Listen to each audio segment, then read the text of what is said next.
Good evening, gentlemen. How are we tonight? Let me just get rid of that silly, what we got there, the fake manga. Let me just take that off for a second. That's bad planning, isn't it? How's everyone doing? Welcome to the stream. I'm going to start off as I always do. I'm just going to say hello to everybody. You know, just to let you know, I'm sure you know by now, I have got a guest tonight. I've got Sheila, the Semi-Farang in. I'll tell you a little bit more about her later on, but she'll be in and we should have some fun asking her some questions later. All right, so let's start off. Let's say hi to Ryan Seeger, Shinria. How you doing? Nice to see you. Donald Trump, hello sir, welcome to the stream. Clive, good to have you in, mate, as always, every week. Thailand fan, hi Peter, I respect your decision. The postponed Friday, being depressing to say the least, but hoping for fun and lively stream tonight. Hope you're well, handsome man. Yeah, okay, there's a couple of people mentioned. I'll just, somebody else. Mike B8134 thought you said no stream today because of the Queen. Right, guys, most of you, and I say most with a capital M because most of you actually, you know, I postponed the stream on Friday just to show a bit of respect to the Queen. I'm not a royalist. I think that most of them are a total waste of time. I really do. And we're lucky we live in a country where I can get away with saying that. But I do. But as far as the Queen goes, I think she was a rock. I'm not going to talk about her much tonight. I'm just going to get this out of the way. I think the Queen was a rock. I'm 62. She's been on the throne since I was a little baby. She's been a big part of UK life. And I just thought it was the right thing. It was a personal thing for me. It was nothing to do with anybody else. So the guys who supported me and said, okay, good call. Appreciate what you're doing. Thank you for that. I do appreciate it. There were one or two idiots who came on and left really bad comments about the Queen, about me for not doing the stream. And most of the people who did that, I didn't recognize their names. They're just random armchair critics that come into the stream and leave all this shit. In fact, one guy had been in, he's not a regular, but I've seen him in before. Actually, his comment was so bad, I actually had to report him to YouTube for hateful incitement speech. It was bad. So it was just the one night. And to Mike, you thought tonight, no, Sunday night is a different stream, Mike. I don't do any manga minute. There's no ladyboy competition. That was another big reason for me to decide not to do it because, you know, on the day of the Queen passing away, how can I do, you know, a manga minute? How can I do Spot the Ladyboy? But today, you know, we'll have fun. We'll talk about some issues. It might get a little bit saucy later on, but basically there isn't any of those kind of competitions. It's been a couple of days now, and I think it's quite okay to get on with it. So over 200 in. If you've just joined us tonight, welcome. Thanks for joining me tonight. Sheila, I'll bring her in about 15-20 minutes when I've said hi to everybody. So that's the story with the bit of respect from my side on Friday. Let me just sort myself out here because I came running in just before the stream started. I've been busy today. Right, there we go. Okay, James Casey, hi, how you doing? Danish Bacon, as always, good to have you in, mate. And I just, sorry to break off again. I don't know if you've noticed, I've tried to elevate myself because when I look at the old streams, I always sit very low. And what happens when I put things up on screen, text, you know, it comes up to about here, but I can't go any higher than this because the top of my screen is here. And if I lower that to make me higher, then it gets all kind of, you know, up in the air. Right. How do I say that? Is it Lewis? Lewis Perez, is it? Hello there. How good to have you in. Tom, good evening. Ian Lloyd, evening all from Barton. Now, Ian, that wouldn't happen to be Barton about 3 miles down the road from me, would it? Barton Seagrave. I know there is another Barton up in Yorkshire somewhere. Might be up there. Lester Paul, evening, fellow Sunday night mongers. Capo 17, how are you? Good. Some good advice from you, mate. Thank you for that. I have taken a lot of it on board, and I know who you are. You're not the other one. Right, I do. Hang on, let me just put you up there a minute because let me just see if I can do this here. How do I do this? No, I'll have to do it another when I'm offline. Right, right. I do like Harry. Is there a manga minute tonight? There isn't a manga minute tonight, but you know, there's always some positive that goes on the other side of a negative, isn't there? And the positive that came out of me not doing the stream on Friday, I didn't hear about the Queen passing away till later in the day. And as you know, I prepare everything earlier in the week. So the manga minute was already prepared. The Ladyboy competition was prepared. Something on the Gambian sausage I've got lined up for you. I've got a photo from Fake Ed who sent that in. He's with a book and the beer. I've got a whole bunch of stuff. So normally what would happen, I've done the stories today to put out for the members on Tuesday. And then I would be working on the live stream for Friday, tomorrow and Tuesday and Wednesday. But it's all done because I didn't use it. It's still sitting there. So this week, I'm going to have quite an easy week. I'm looking forward to that. And only 3 weeks till I get to Thailand. I've got to put a big call out, guys. I've been saying this at the beginning and the end of every story. You know, the stories I read out on Saturday. What I wanted to do was carry on telling these stories while I'm in Thailand. But the problem is they take about 2 days to put together. And I don't want to be sitting in a hotel room editing stories. That's not why I'm in Thailand, okay? But on the other side of the coin, I do realize there are a lot of people on this stream who've joined or on the channel because they like listening to those stories. I wanted to get 8 on standby. I've got 3. I've nearly run out, you know, so I'm slowly getting a trickle of 1 or 2 in. But again, guys, if you've got a story and you've thought, shall I, shan't I, now is the time to send it in. It's almost guaranteed, almost to be read out immediately. You know, I'll keep the names anonymous, but if you have got a story, please send it in. That's the lifeblood of this channel at the moment until I live in Bangkok. Okay, so did I say hi to Lester Paul? I think I did. Dave Harpin, hi, how are you? I think I'm way behind in the comments now. Let me let's have a look. Oh, not too bad, not too bad. Yeah, okay, I am about 15 minutes. Let me, yeah, well, we'll put you up because you're in later. Hi, Sheila. Lewis 89, let me whiz through these so I can get up to the front then. Will Richardson, hi. Alexander the Great, hi. Ricardo, evening. Good to have you back. Yeah, I haven't actually been anywhere, Ricardo. Thailand fan Peter, I've been binge watching a lot of your early videos the past few days. The story of the guy whose boat capsized had me in tears, had to resist before tonight's stream. Bring on the fun. Well, I tell you what, Paul Shackleton, I know you are. That story about the Australian guy that I told about 6 months ago, 7 months ago, where he took his wife out on a boat in Australia, capsized and she died. And I put that nice music and her photograph up at the end.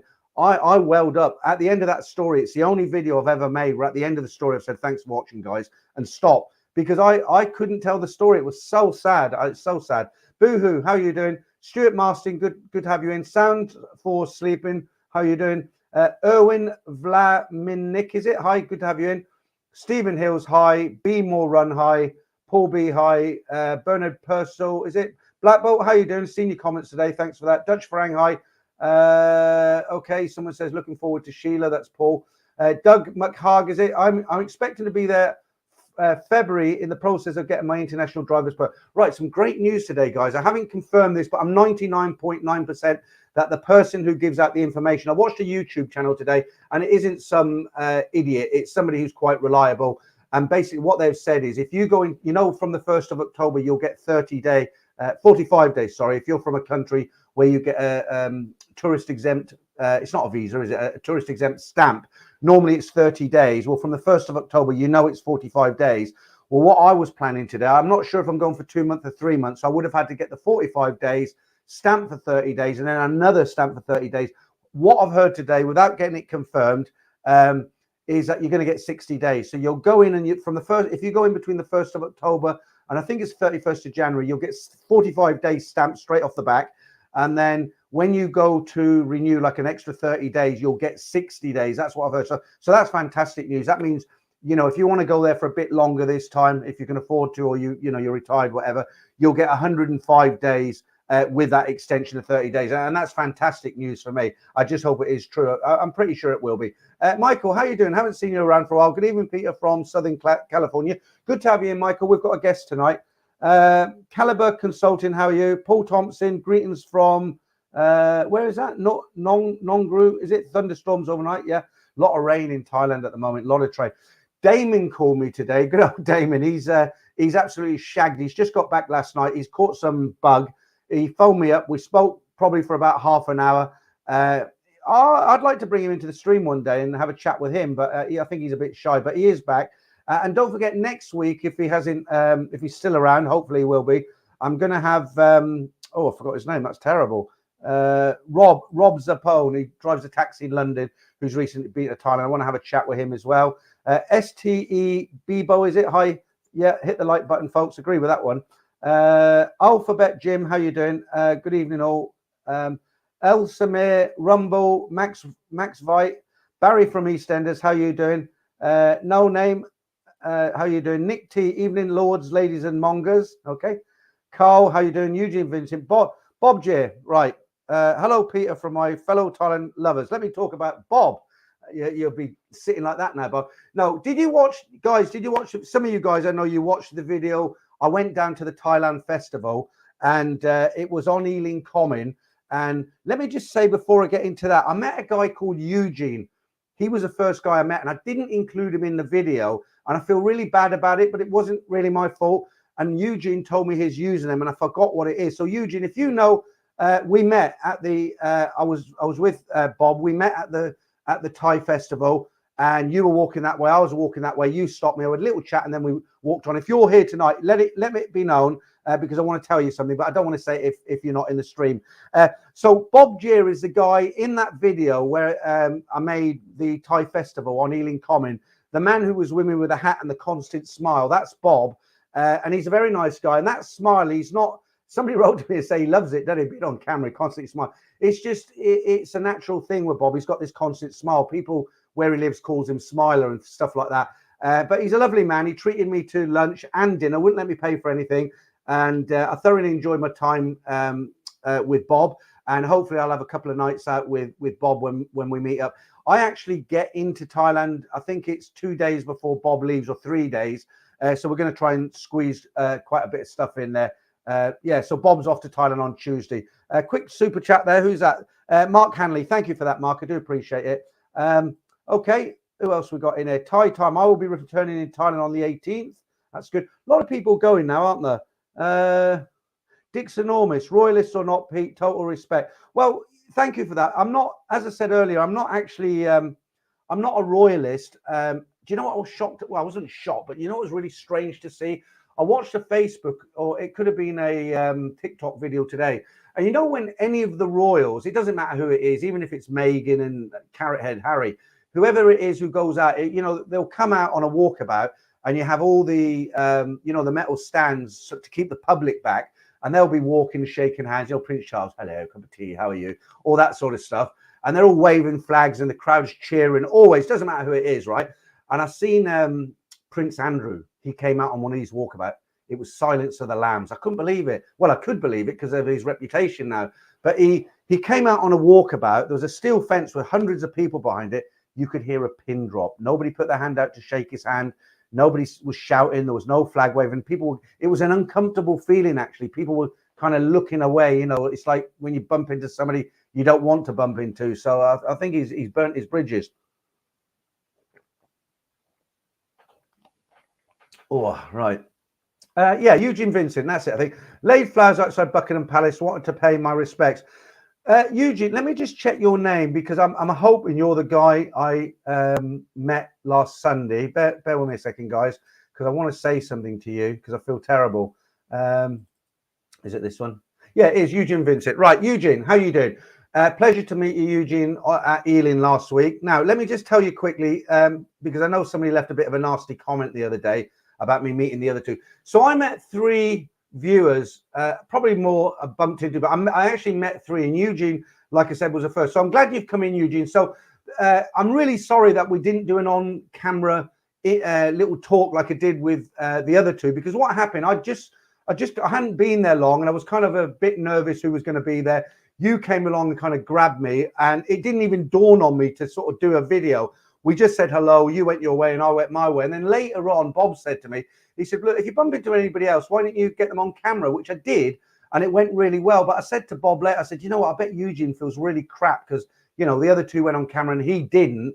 And I kind of went on a guilt comp. So Eugene, nothing personal, mate. I just didn't think to do it there and then. And I should have done. But hopefully I'll meet up with you again, maybe in Thailand. We'll have a beer and it's all water under the bridge. Okay. Yours Travels, how are you doing? Are you back from your cruise yet, Steve? I don't think you are. Sitting at the casino bar with a grey goose evening. Okay, look, guys, I'm gonna have to jump to the front of these because Sheila's sitting in the back there. I don't want to keep her too long. I've jumped. I might have missed a few of these chats because I'm getting really behind now. Alan Haight says many would have travelled to Thai festival, but Peter wanted to keep it top secret. You might be joking, you might be serious, Alan, but actually that isn't a long way from the truth, because what it is, you know, I had to drive 2.5 hours to get to Bob's house, and I couldn't get away till the Sunday because my wife works, my daughter works on Saturday. Benji would be crossing his legs. He's good. He can last till about 3 o'clock, but he wouldn't last till 6:15 when my wife came in. So I had to go on the Sunday. Now, what my fear was, I didn't want to announce it on the Friday stream and say, hey, tomorrow on Ealing Common, we've got this Thai festival. I'm going down to film it on Sunday, because it was a lot of effort from my part. It was a 5-hour drive and all day.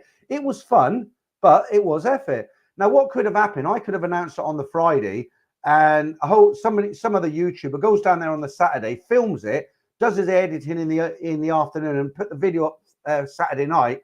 He's beat me to the winning post. So yeah, it was selfish on my part.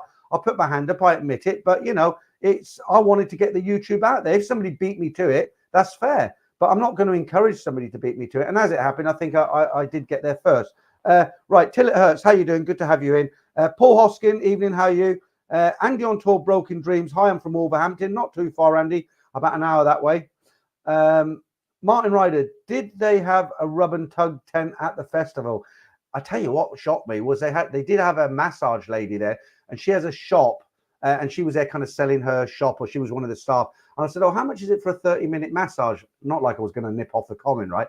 And it worked out. It was £30 for half an hour. And we worked it out, and it was something like close to 1,300 baht for half an hour's massage. So you can't complain when you're in Thailand. All right, who else we got? I think I've said hi to everyone. Matthew Cartwright, hi, how you doing? I've seen you in another stream the other night. Stephen Hills, okay, well, I don't want to mention him, Stephen. I'm just a fat wanker, not me personally, that's a username. I heard Fake Ed banned from the stream before it even started. I guess he's going for the record. I heard Fake Ed got banned. He hasn't been banned from my channel. In fact, I was going to save this till Friday, but let me put his handsome face up. That is Fake Ed. And as you see, he's got a very good choice in reading materials there. That's the Thailand bound love stories by one person who you might know. But he sent me that in, and he's got a Thailand bound T-shirt. I'm not sure where he got that from. When I did this stream with Simon, I think we sold them for about 5 minutes. So yeah, thanks, Ed. And I do read all your emails. I know I don't write back to every single one of them, but I do read them. Okay, who else we got? Right, I think I'm going to introduce Sheila, actually. I can see her in the back powdering her nose there. Right, so let me tell you a little bit about Sheila, okay? So I've got a bunch of questions here for Sheila. There they are. Look, dinosaur, black and white. People say, why don't you put them on the computer instead of printing them? But it seems to affect the performance of this software. Okay, so Sheila is... I'll tell you, she lives in Scotland. I can't disguise that because you'll hear her accent. It's like, you're going to get the old Glaswegian kiss when you hear her. But no, Sheila's got a very good job. She doesn't want her colleagues really to know that she's associated with a gutter channel like Thailand Bound. But she's a lot of fun. I've spoken to her privately last week for about an hour or so. I know what she does. I know what she's about. But the reason I've really brought her on here as a guest really is because, one, it's quite hard to get females on here. And it's nice to have a change. Let me just sort this out so she can hear me. It's nice for a change. And what it is, Sheila's got a girlfriend, actually. She's got a girlfriend in Thailand. And what we're going to talk about tonight, guys, and you're welcome to ask questions, but, she's quite open-minded. She's not easily offended. I had a chat with her and said, some of these guys, when they've had a drink, might get a bit wild. She's kind of assured me that she won't, she's not too concerned. But, up to a point, she is female. You need to show a bit of respect at least. Don't go too far. But the reason I brought her on, I thought it might be an interesting chat. And basically what we're going to talk about is her girlfriend, her relationship, how she got into it, and how it is with a Thai girl and an English girl, for instance, as opposed to an English guy and a Thai. So I'll bring Sheila in now, and I'll say hello. And then, you guys, if you want to ask any questions, I'll just read a couple more comments, see if there's any related to Sheila there. Mark Hanley says, Sheila's the Scottish Prime Minister. Well, she might probably do a better job. Thailand fan, hello, Sheila. Semi-Farang, thanks for coming on. Right, okay, let's bring her in. All right, I think she's ready. You ready there, Sheila, in the back? All ready? Okay, let's bring you in. And let's put you... She's in... You got to understand, guys, she is in disguise up to a point because, obviously I said she's got a good job. How are you doing, Sheila? I'm good. Thank you for having me. I will try my best to speak slowly so all the mongers can understand me. Okay. So, right. Okay. So let's just talk a little bit about, we're not going to talk about anything too personal as far as where you live, what your job is, what you do. But you've got a long time Thai girlfriend. Why don't you just tell us, first of all, I know the answer to this, but why don't you just tell everyone what is the reason? I mean, how did you actually meet this lady? Because she's quite a bit younger than you, isn't she? Yeah, she is indeed.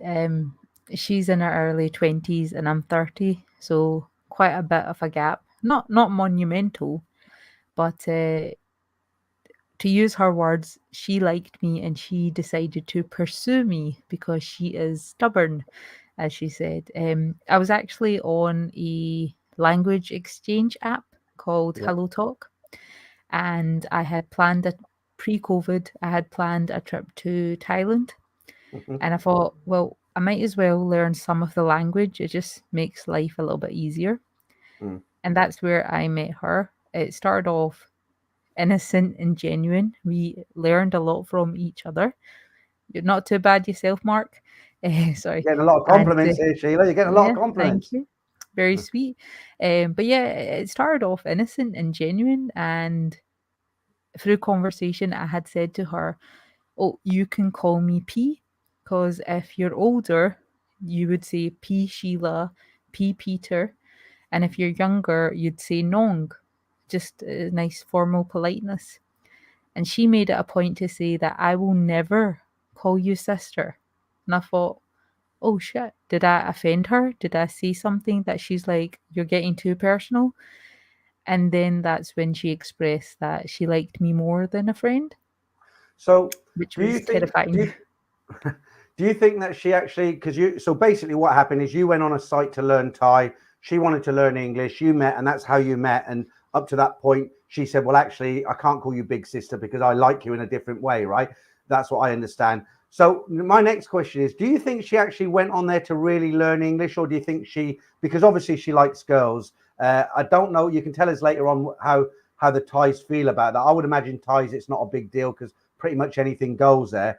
But do you think yourself, looking back on it, do you think she was really on there to learn English, or do you think she was on there sort of looking for a Farang like yourself?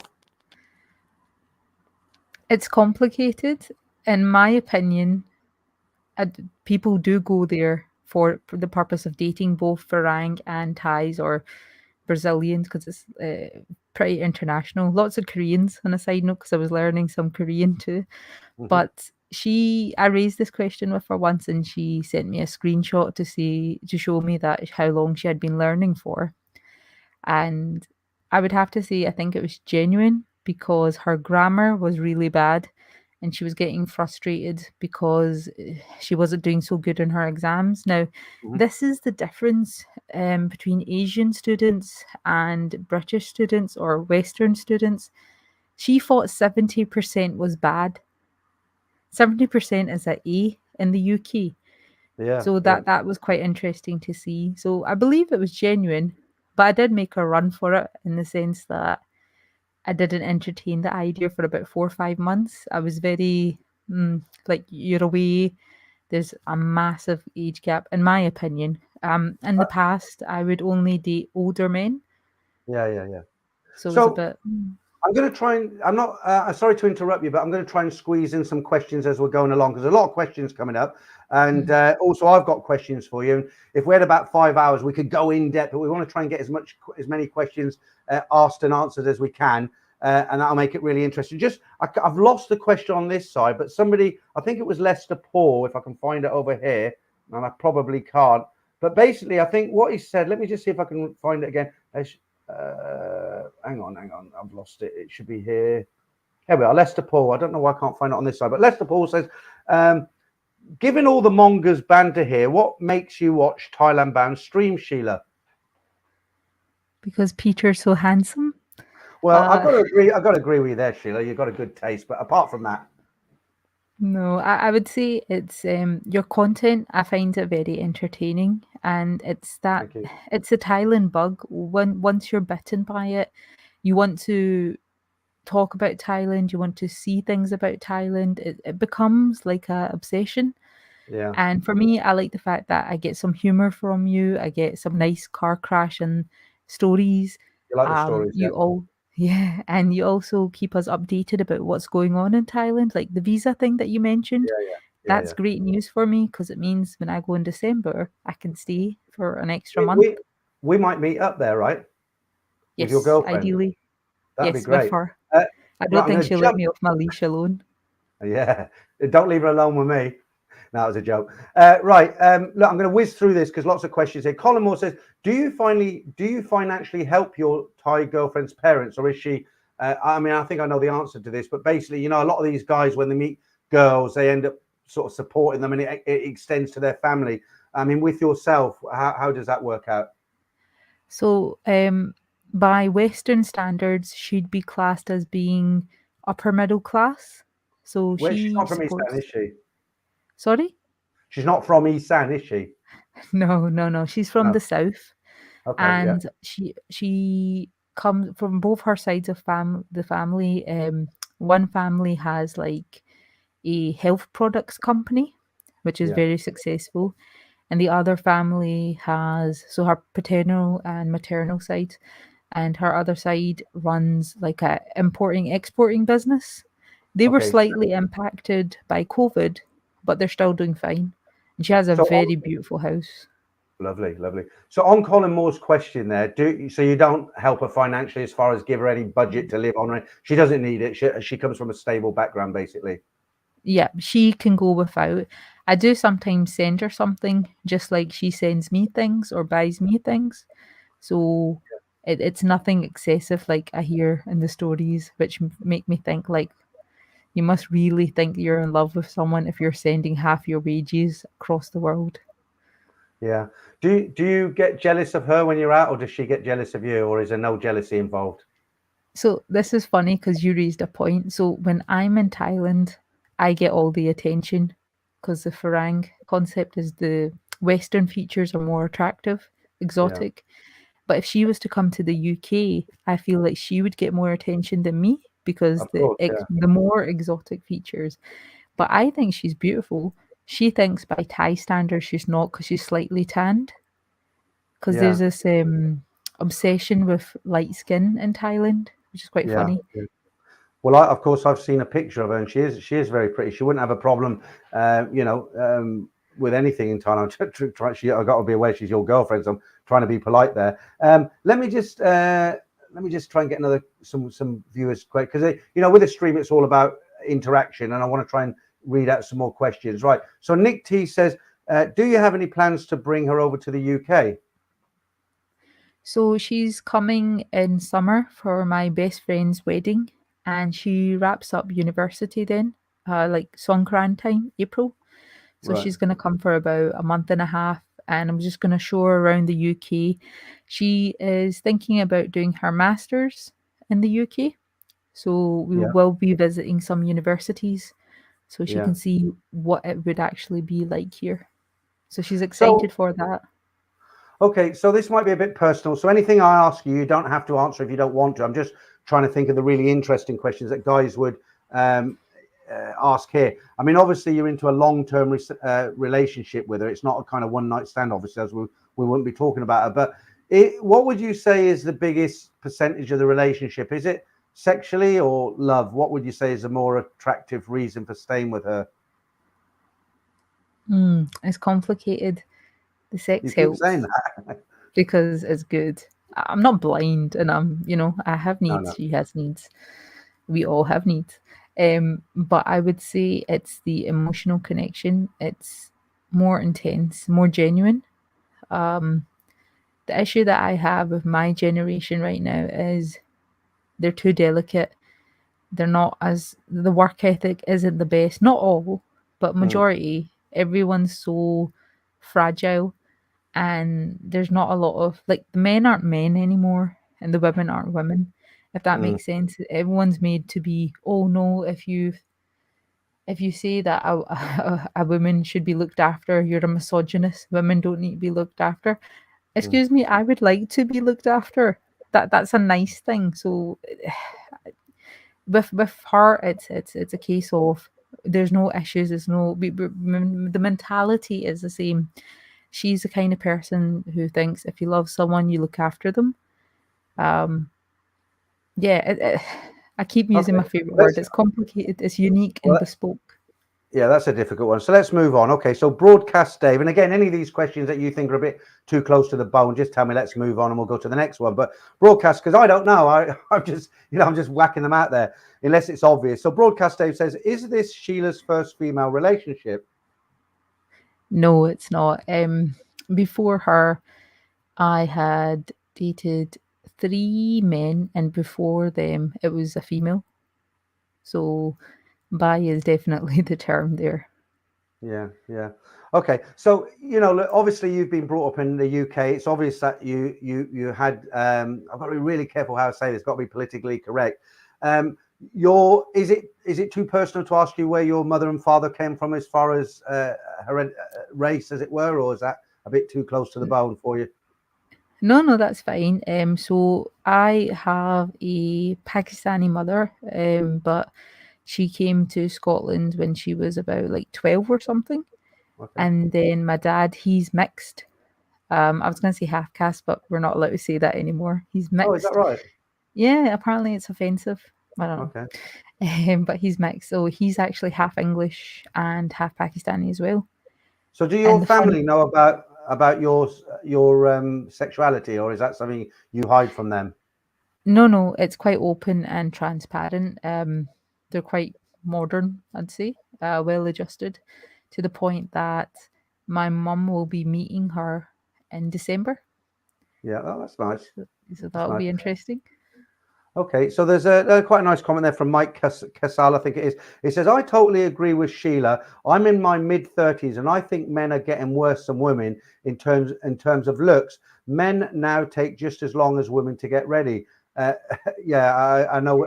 I seen an advert about it was some product for men, and this product that, yeah, it was some kind of facial to get rid of wrinkles. And I thought, for God's sake, what sort of a world are we living in? Okay, so Dick's, don't worry about the names, these are just nicknames from these guys. So Dick's Normus, what does Sheila think of the mongas that she sees in Thailand? So obviously when have you been to Pattaya or not? Pattaya? I've not been to Pattaya, but I was Okay. promised in December she'll take me. All right. So when you see, I mean, you don't want to be judgmental, obviously, especially on here, but when you see sort of guys of my age, obviously I'm married, so I don't do it, right? I only go to look at the temples, like everyone knows. But when you see guys of my age and they're, dating girls of maybe 28, 32, something like that, and the age difference is obvious and everything looks obvious. Do you have any feelings on that? Or is it just, sabidi bye, as it were, sabidi bye? So I forgot how to say it. Some sabidi mai, or do you just, do you have any issue with it? That's it. When in Thailand, sabai sabai, that's their mentality to things. For me, it's interesting when I see it, and I do giggle a little bit inside for two reasons. I'm happy that the old monger is getting some action, and I'm also happy that the girl is getting her bills paid because it's business, it's a contract. No one's naive. No.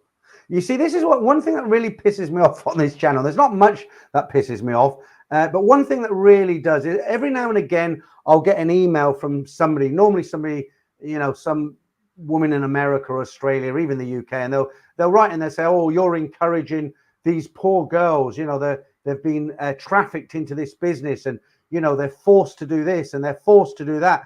And I used to write to them and say, "Look, then if you went there, you'd see it's probably the guys are the victims, not the girls, and it's like you've just explained it, it's a mutual thing. The guys go there because they want to relive their youth or whatever, and the girls are getting their bills paid. They're certainly not complaining about it. You ask them if they'd rather go, they don't have to do it. There's jobs in factories in Thailand. You ask any of the bar girls, they'll tell you they can get a job in a factory. But not having an education in Thailand, and your work options are limited, and your salary in a bar, what you can earn in a bar is much, without exaggerating, it's probably 20 times more a month. So I mean, it's easy numbers, isn't it? Well, that's the thing. In the past, things were straightforward. It was a case of a man's value was if he was a good provider, and a woman's value was if she was aesthetically pleasing, she's pretty, and if she could be a good mother, Mm-hmm. because that's what you want when you settle down.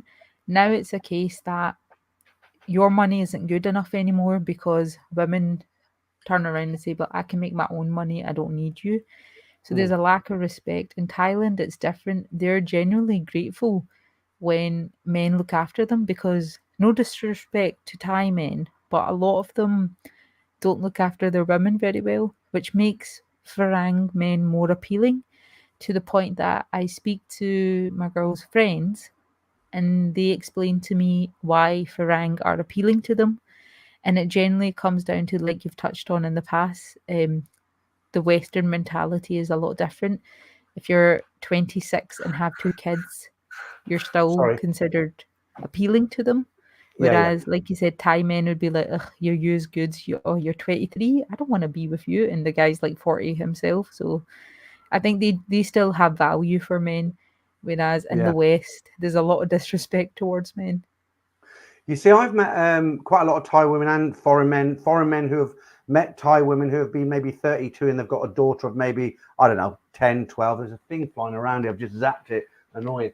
Daddy Longlegs. Um, I've talked to these guys and they've gone onto some of the dating websites and they can't believe some of them have ended up with absolute stunners and they just can't believe it. And they're like, well, why hasn't this girl got a man? She's so beautiful. She's so eloquent. You know, she's great. But what it is in Thai society, unfortunately, when a woman gets to 30, for the Thai guy, she's kind of past her sell by date. And the fact that she's got a child as well, they really don't want to know. So for a lot of these women, I won't say elder women because they're not even old, they're like 29, 30. For a lot of these kind of women, they've got no chance of having another husband or another man to take care of them, whatever. And that's why there are so many available women. You know, guys, if you don't mind taking on a child, you know, you just want to meet somebody nice. This. I know a lot of relationships that do work out. Okay, so let's try and let's have a look. Let's have a look. Let's have a look. Just try and find something. Okay, let me read you one of mine because there is questions here, but I'm trying to rush them through. Right. So what's it like, kind of trying to maintain along? Because you know a lot of the guys who have relationships in the channel. I am going to ask the question, but just to lay some background, you'll get guys go out there, they'll meet a girl, they have a relationship, they come away from them, they try to keep this distant relationship, and it works for several months, but you know, it fades, the messages become less, and eventually they break up, and that's the end of it. How do you find maintaining, if it's a serious relationship between you and your girlfriend, how do you find maintaining a distant relationship? How do you do it and keep it successfully going? So for us, it was different in the sense that we spoke a lot before meeting. A lot of the men that go out have holiday girlfriends, like you've said in the past, and they're Mm, there and they're having the best time of their life for 3, 4 weeks, and then they go home and they're lonely and they mm, don't have that connection, that comfort anymore. For them, it's a lot harder. For me, it's fine because I've already been in that distance element of it. mhm, But technology is really helpful. 6 hour time difference right now. When she wakes up and goes to her classes, she's focusing on her studies. She'll wake me up.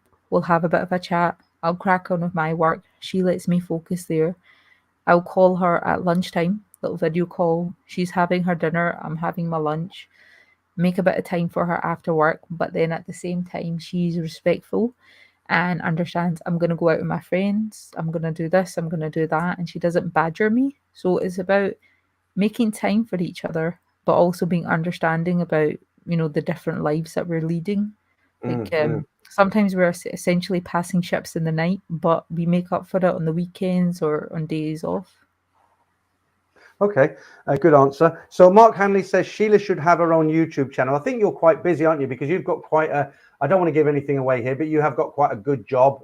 It's probably a job's not a good enough word to call it. But it's just, and you know, you're always on the phone to your girlfriend. But have you ever thought about starting your own YouTube channel? Is that something you wouldn't really be interested in? I think the missus is tempted to do a traveling YouTube channel because she's quite into that. A lot of the Thais are very into YouTube. That's why there's a lot of YouTube Thai celebrities that go on to make a lot of money. But personally, not so much myself. It's hard work. It is hard work. So it needs a lot of time, focus, and I'm comfortable right now. Maybe if I was to retire in 10 years, Mm. definitely consider that as an option. But no, no, I'm happy being an observer. I'll leave the Yeah, hard it's work not. to you. You know, when you have a YouTube channel, it's almost like a full-time job. I mean, it is for me now. I don't work on a YouTube, and it is a full. I mean, I enjoy it, but sometimes I wake up and I think, do I have to write the stories today? You know, but yours travels, Steve. He says Sheila is very laid back and confident. Has Sheila got any questions for the guys? Is there anything you've ever wondered about?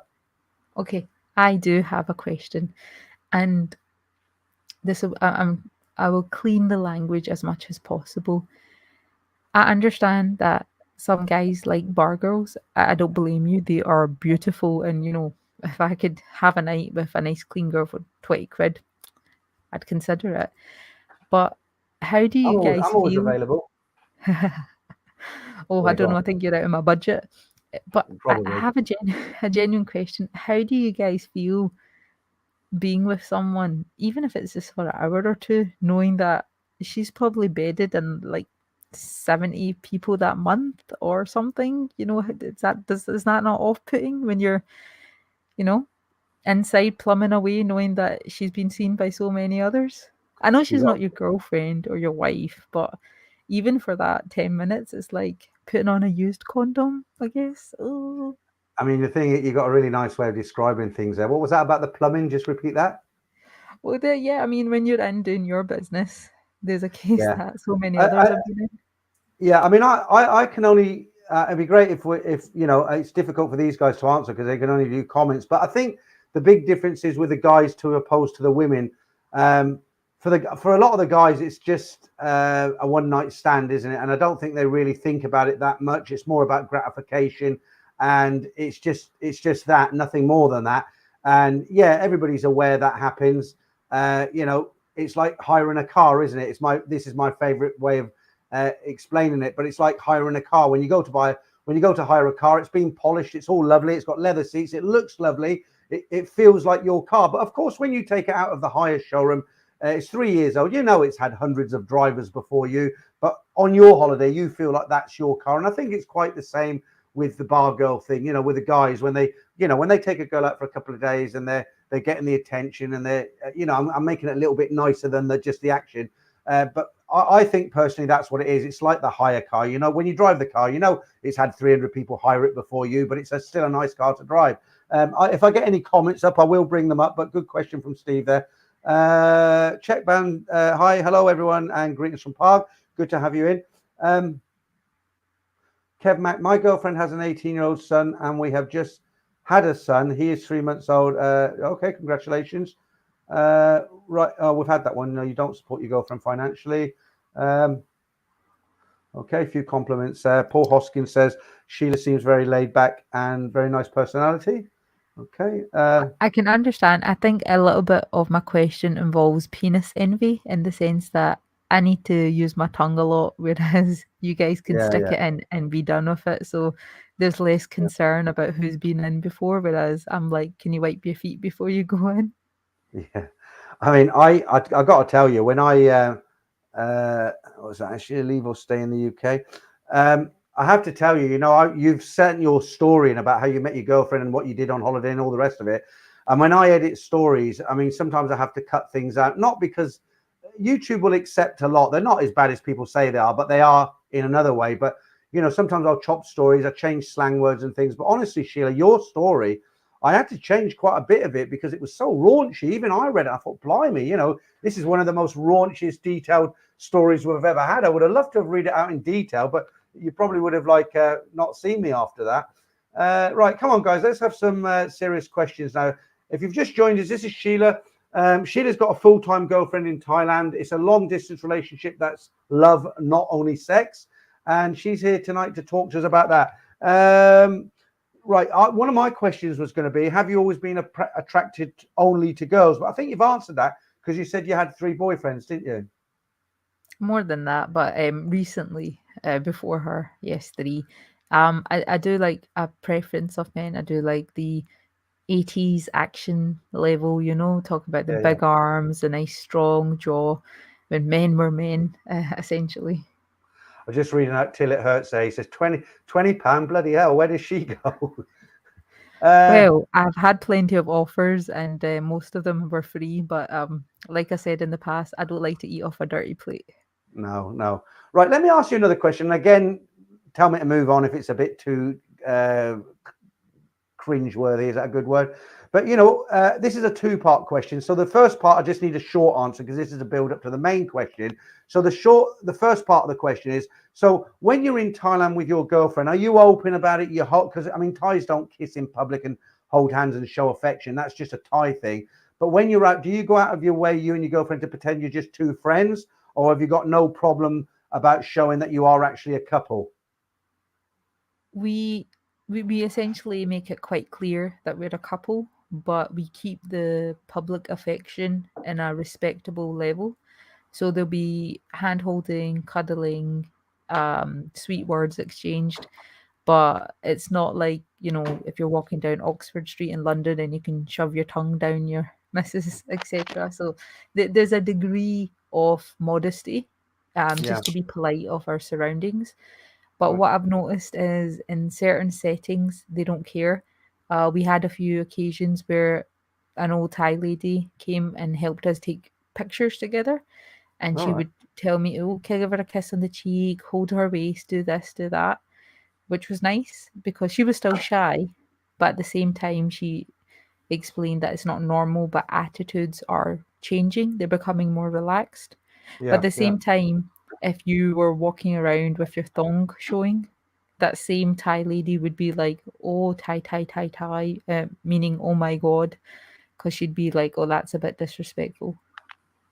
So my next question is a bit cringeworthy as well. So again, move on if you don't want to answer this. But so when you were there, people who did realize that you were a couple, did you ever have any scenario where somebody maybe that had too much to drink, but they could see you and her were a couple? She's a very attractive girl. I've seen pictures of her.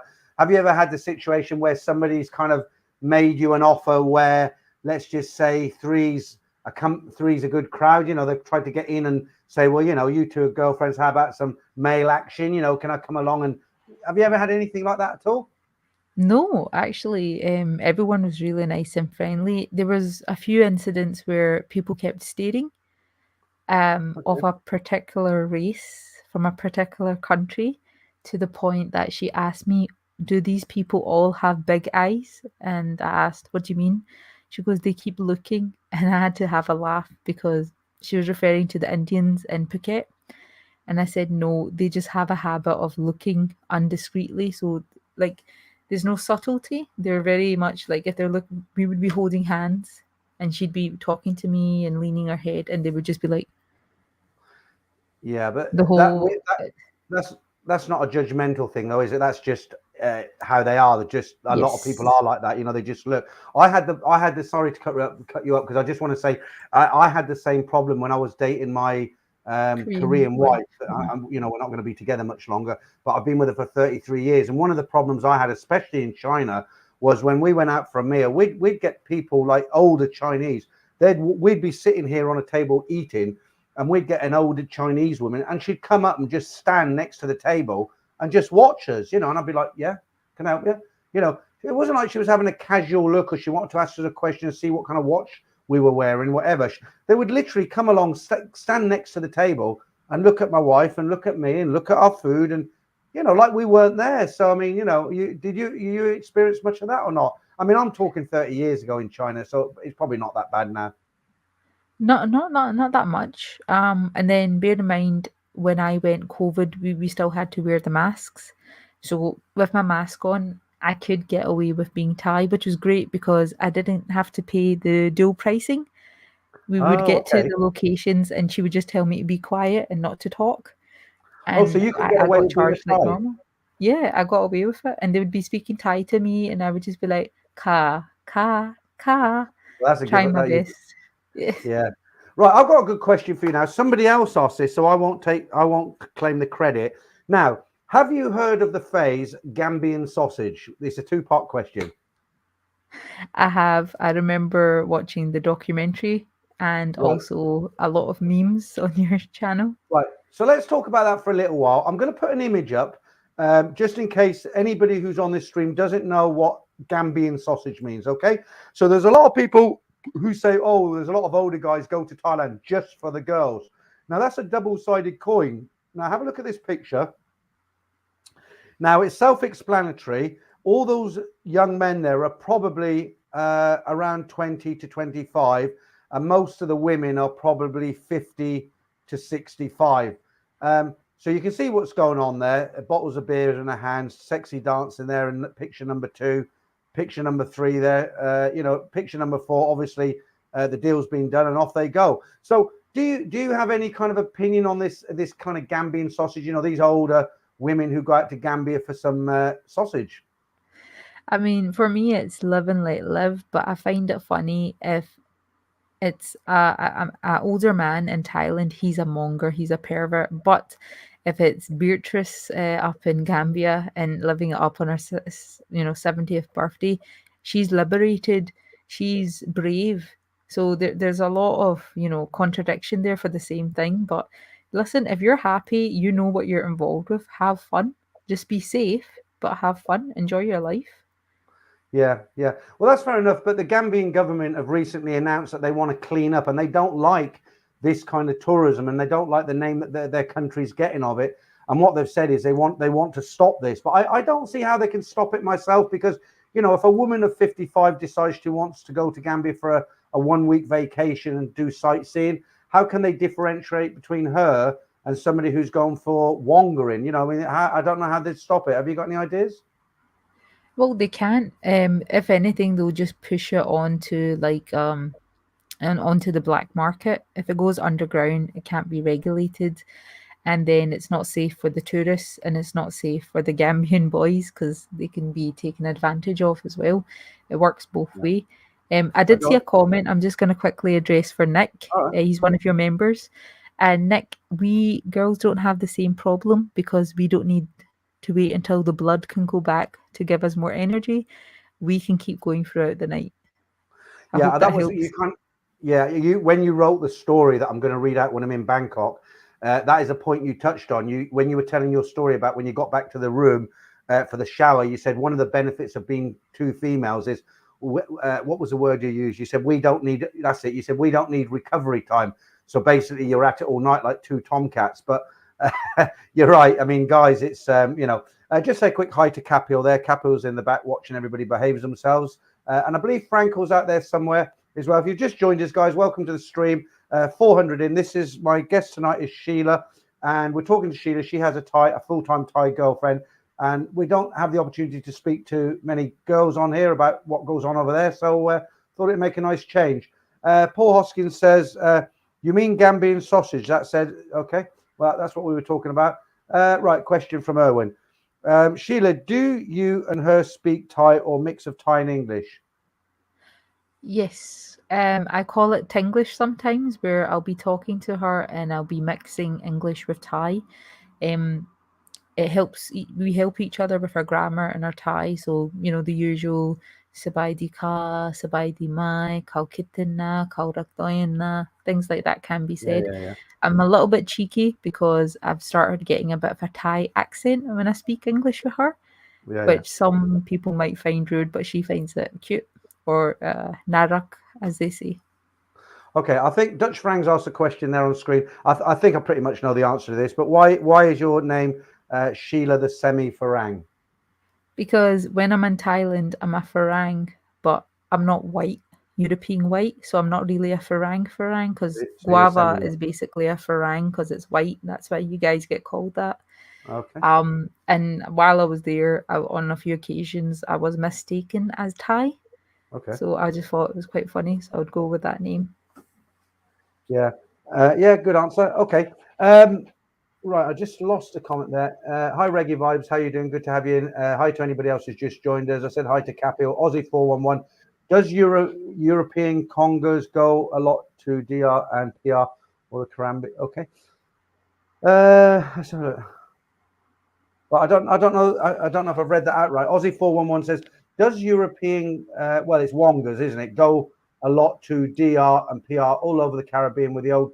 Yeah. So what you're basically saying is that it's not just Gambia; it's all over the place. Mhm. Yeah.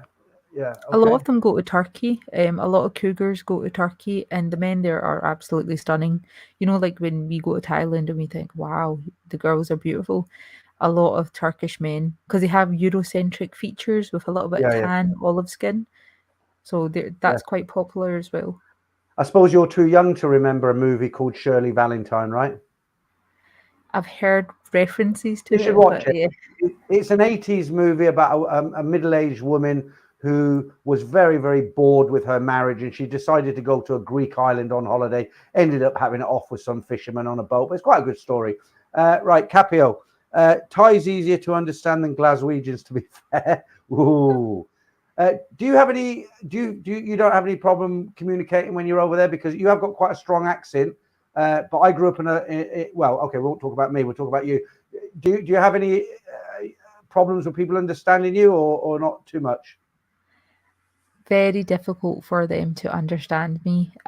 She's accustomed to me, so she's fine. And when she hears my friends, she's fine. But I have an Irish friend, and whenever she's talking to him, she has no idea what he's saying.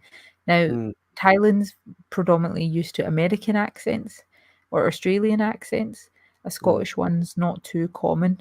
Um, no. so I modify my accent and I'll try and do an English accent because for some reason, if I talk like this, they can understand me. Yeah, Whereas if I if I speak with my Scottish one, they're like, "Huh, ka, sai, what?" yeah, So yeah, it's yeah. just yeah. Okay, Matthew Cartwright says, Sheila, do you go into the bars in Thailand? What's your tip? Actually, you've asked me to take you into Nana Plaza, haven't you? Because you haven't been into Nana Plaza. So when No, me and I you wasn't meet up, allowed to go inside. I got to the burger lady and I was dragged away. yeah, yeah, the burger lady. That's she looks Indian actually. I was talking about her last week. I met her when she was 17. I forgot what's her name. I said her name on here last week. So yeah, so basically, when we meet with your girl, will your girlfriend come with us or not? Do you think? I think she will. I think she's in two minds. She wants to see what I get up to because Thai women are very jealous. I know why, but they're But I'm very just jealous. wondering. I'm just wondering if, I mean, I've never come across this situation. I don't know because she's a straight Thai girl and she goes into Nana Plaza. I don't know what the reaction will be of the door staff, whether I'm sure they'll let her in. I don't know how the girls are in. I'm sure going on experience from the bars, I'm sure the Thai girls, the dancers and stuff will be very nice, kind. They'll come and say hello and everything. But I'm quite cool with it. If you want me to take you, have you been to Soy Cowboy? No, we avoided Soy Cowboy because COVID was still going about. The bars were still closing early, so we would go around about 10 or 11 and it was dead, like really, really quiet. Okay. Um, Well, all right. Well, I'll take you to Soy Cowboy with your girlfriend, and then we'll head up to Nana Plaza after that. Okay. that's it. Right. There we go. Now Uh, you're talking. oh, no. Right. Mark Haney says, Sheila, do you have any plans to live in Thailand and get a teaching job? I'll let Sheila answer that, but I would probably guess no because I know you've got a very good job here. Well, that's it. The teaching jobs don't pay like they used to 20, 30 years ago. Mm, It would be peanuts for me. I might consider teaching law at one of the universities. mhm. That is something I'd consider, but the wage would still be not what I'm used to, but it'd be a good Thai wage. But if I'm honest, when I settle in Thailand, I'm not going to work. I'm going to be a kept woman because Oh, yes, that's the plan. So it's going to be a reverse situation. I will be looked after. She'll be building me a house for my oh, mum. lovely. Lovely. Well, Mm. don't forget to leave a few crumbs on the step for your old mate Peter. Right. There was a good question, and I've lost it. I don't know who put it in, but somebody said, "Oh, where is it? What are the plans? Go live in Thailand." I've lost it. Yeah, I just checked Farang. He said that Shirley Valentine. It was one of the most fake Greek accents ever, probably, but it was a good movie, wasn't it? Um, you must go and watch it. It's a very easy film because it's an old film. You should be able to find it. It's a feel good movie. It's quite a nice movie. 80s, as I say. Um, right, Thailand fan says, I noticed your Thai wand when you first come on. Not sure what that means. Do you know what he means by that? No idea. I'm thinking what a wand is. Yeah, I don't know that Twang? either. Oh, I think he means twang. Thai clang. Yeah, Right. like a bit Okay. of a Write Thai it. Write it accent. again, Paul. Write it again. Yeah. Um, okay.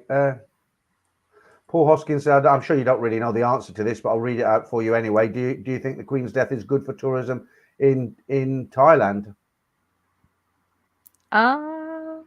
Gonna go with they'll be indifferent to it. It Exactly. wasn't really, part of the Commonwealth.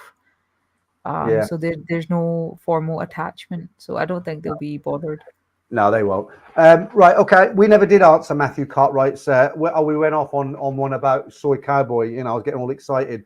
But Matthew says, Sheila, do you go to the bars in Thailand? What's your tipple? We know Peter's is whiskey. Well, I like beer as well, mainly Matthew. Whiskey's just a sideline. What about you, Sheila?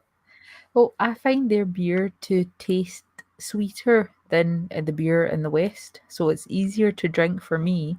But to be honest, I've always just been, a straight Jack Daniels, Coke, or Southern Comfort and lemonade. Um, that keep it nice and simple. But I do like soju, so that's a Yeah, Korean drink, but it's very, very popular in like China and Thailand, and it will mess you up. Like one bottle is all you need because it's very, very strong.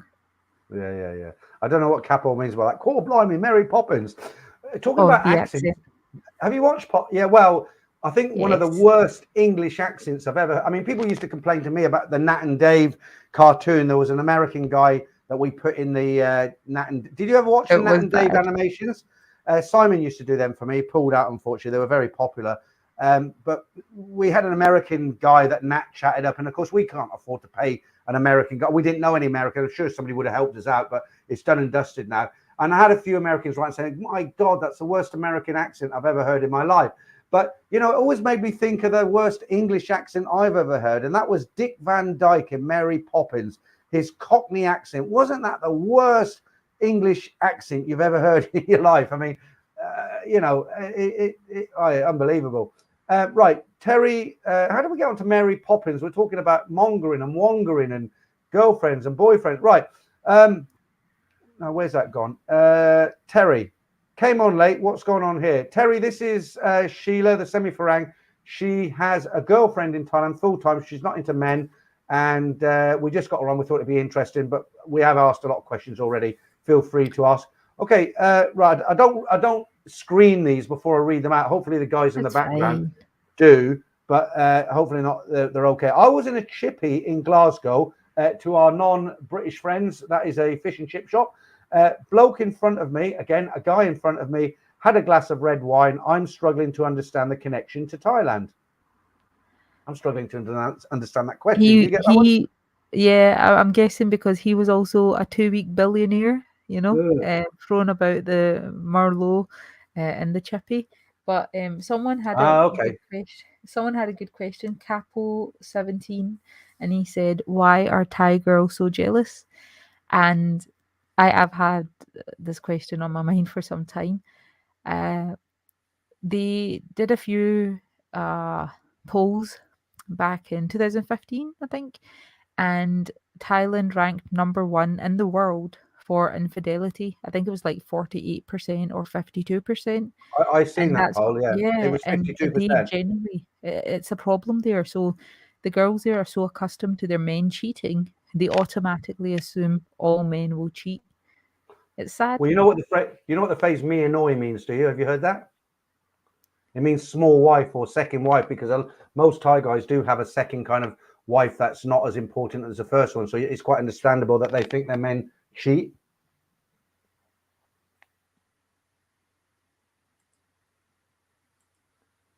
Are you there?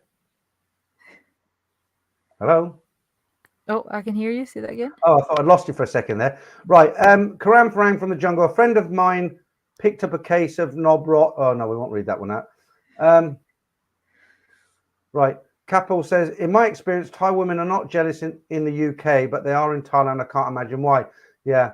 I've got a theory behind, about the jealousy thing because, guys will often say, well, they're going with different guys every night. How can they get jealous if I go off with another woman? And I think it's because they want to protect their asset. I don't think it's anything to do with love or, they don't want you to sleep with another girl. I just simply think that you're a form of revenue for them and they don't want that support to be taken from them by one of their colleagues, as it were. And that's what the jealousy, I think that's what jealousy boils down to with the bar girls anyway. Yeah, it's about managing your real estate. If you invest in a property by giving services, you want to make sure no one else trespasses because Yeah. then it will the value will go down. I'm sure you won't really want to answer this one in case your girlfriend watches this tomorrow. She might even be watching it now. But Andy Holmes says, have you ever had another Thai girl try it on with you? Will you're in Thailand you're with your girlfriend? No, most people are quite respectful, and we've never put ourselves in that situation. But at the same time, someone's flirting and I'm oblivious because I'm Yeah. not interested. Again, when you have a stunner next to you, you're going to spend all your time looking at her and not left and right. Well, that's nice. Let me just do a quick shout here. Nick T says, Peter, shout out to Noel. Yeah, we have a blind man who listens to the, he likes to listen to the stories. He likes to listen to the stream. Unfortunately, he is blind, so he can't watch what's going on. But he does enjoy the streams. And I try most weeks to say hello to Noel, give him a shout out. So Noel, if you're out there listening and enjoying it, good evening to you, sir. And thanks for being here. Right. Javier Lopez, Sheila, where is your favorite destination in Thailand? It will have to be her home province of Nakhon Si Thammarat, just largely because the food is absolutely amazing. It's delicious. Yeah, sure. Max Veit says, what's the female equivalent of a sausage fest? Do you know what a sausage fest is, first of all? Oh, yeah, I know what a sausage fest is, but I'm thinking maybe like a clam chowder or a mussel soup or, um, yeah, Love I'm it. trying to think. Yeah. Clam chowder soup. Yeah. Okay. Yeah. I didn't see it myself. I was in Pattaya in December when it was really rough, and there was still plenty of action there. Right. Okay. Terry, you are in late, mate. He says, what's with the mask? The mask is because Sheila has a very, very good job. She doesn't want her colleagues to see her on a manga channel. She's a little bit different, that she's got a girlfriend in Thailand. She's come on to talk about it, but she doesn't want the whole world to sort of identify her. Okay.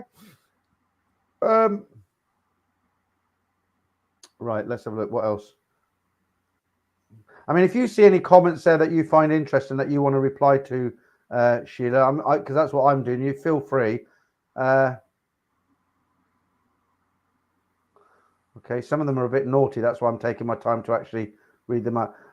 We've got a Sherlock Holmes in the house tonight. Read that comment, Robert. Okay. Right. Well, I think Sheila answered that already. Wahoo fan says, where did he meet this? Or where did I meet this woman?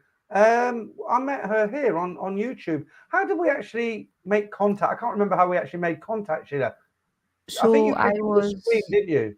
Yeah, I would come into your streams quite a lot because I like the banter. I was terrible at the Ladyboy competition, so I don't blame you guys if you take one home. No. But yeah, and then I wrote in a story, and then we just started talking a little bit off YouTube, just through emails and then WhatsApp. Yeah. Right. Okay. Another one from Paul. Some good questions coming in, Paul. Do you find Thailand Bound's question as a little creepy, or is that something you are used to from the mangas? Well, I don't think I've asked any creepy. I don't think I've asked any creepy questions. I'm going to turn the fan on, Sheila. You can answer that. Well, they were not too creepy, were they?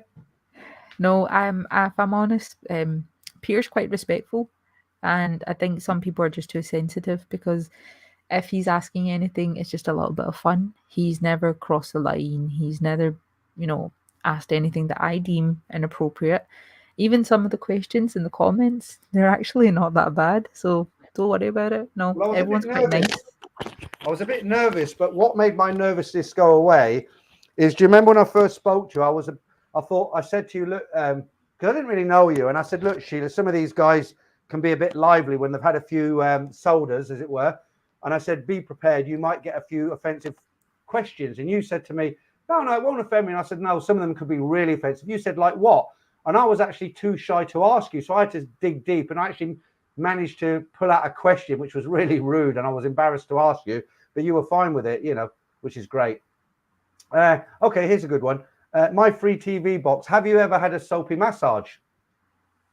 So no, but the temptation, that is something I would consider, but I wouldn't get permission, obviously. If I was single, I would definitely get one.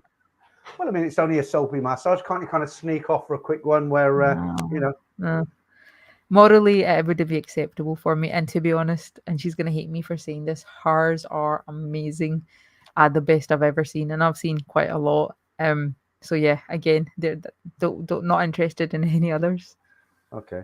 Yeah, but you know the old saying, Sheila, don't you? If your favorite ice cream is strawberry, it's great. But when you have it every day for a year and you put vanilla in front of you, it's kind of quite tempting, isn't it?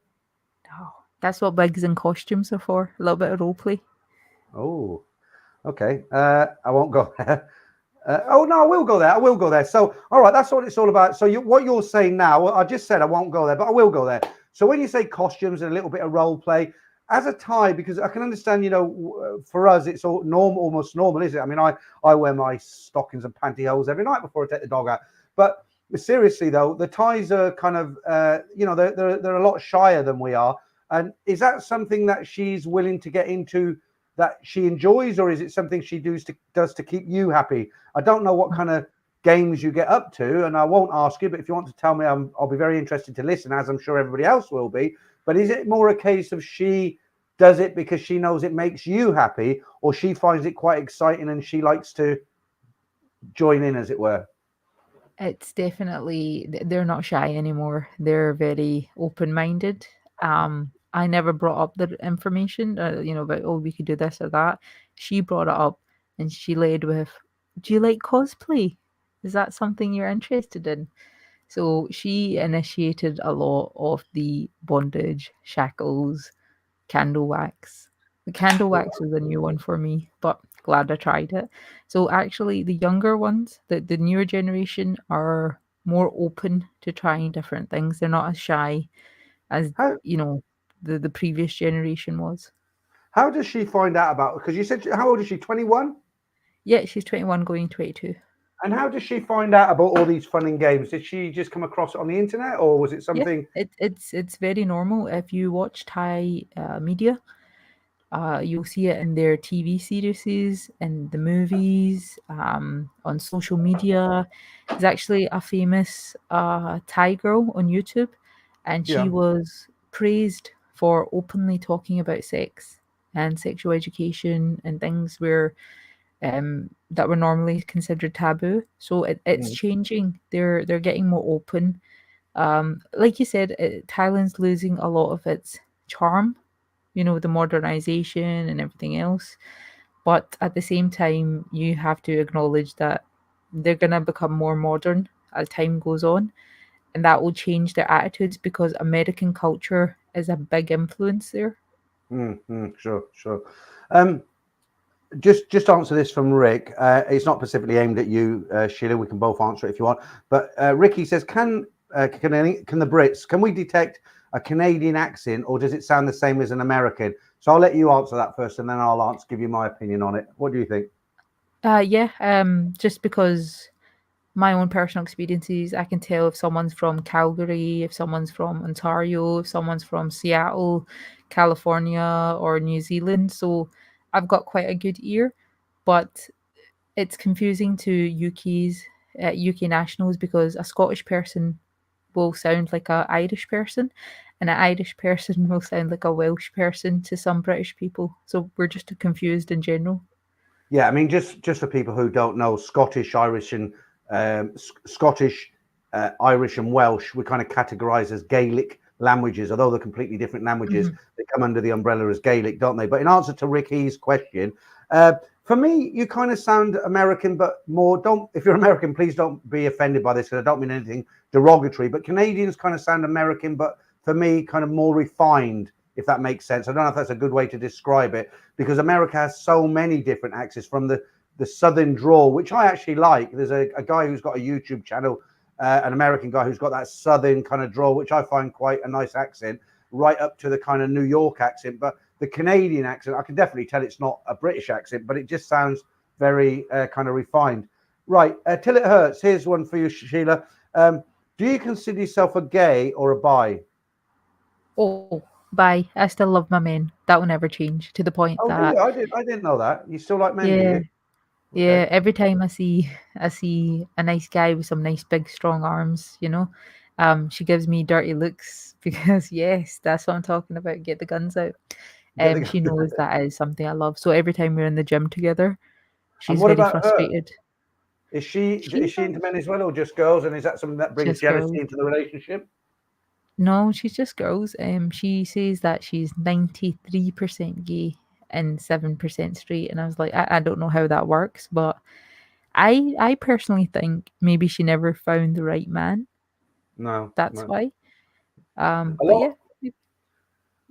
Some things happen to girls, well, and boys actually, when they're younger, that can kind of influence the rest of their life in that way.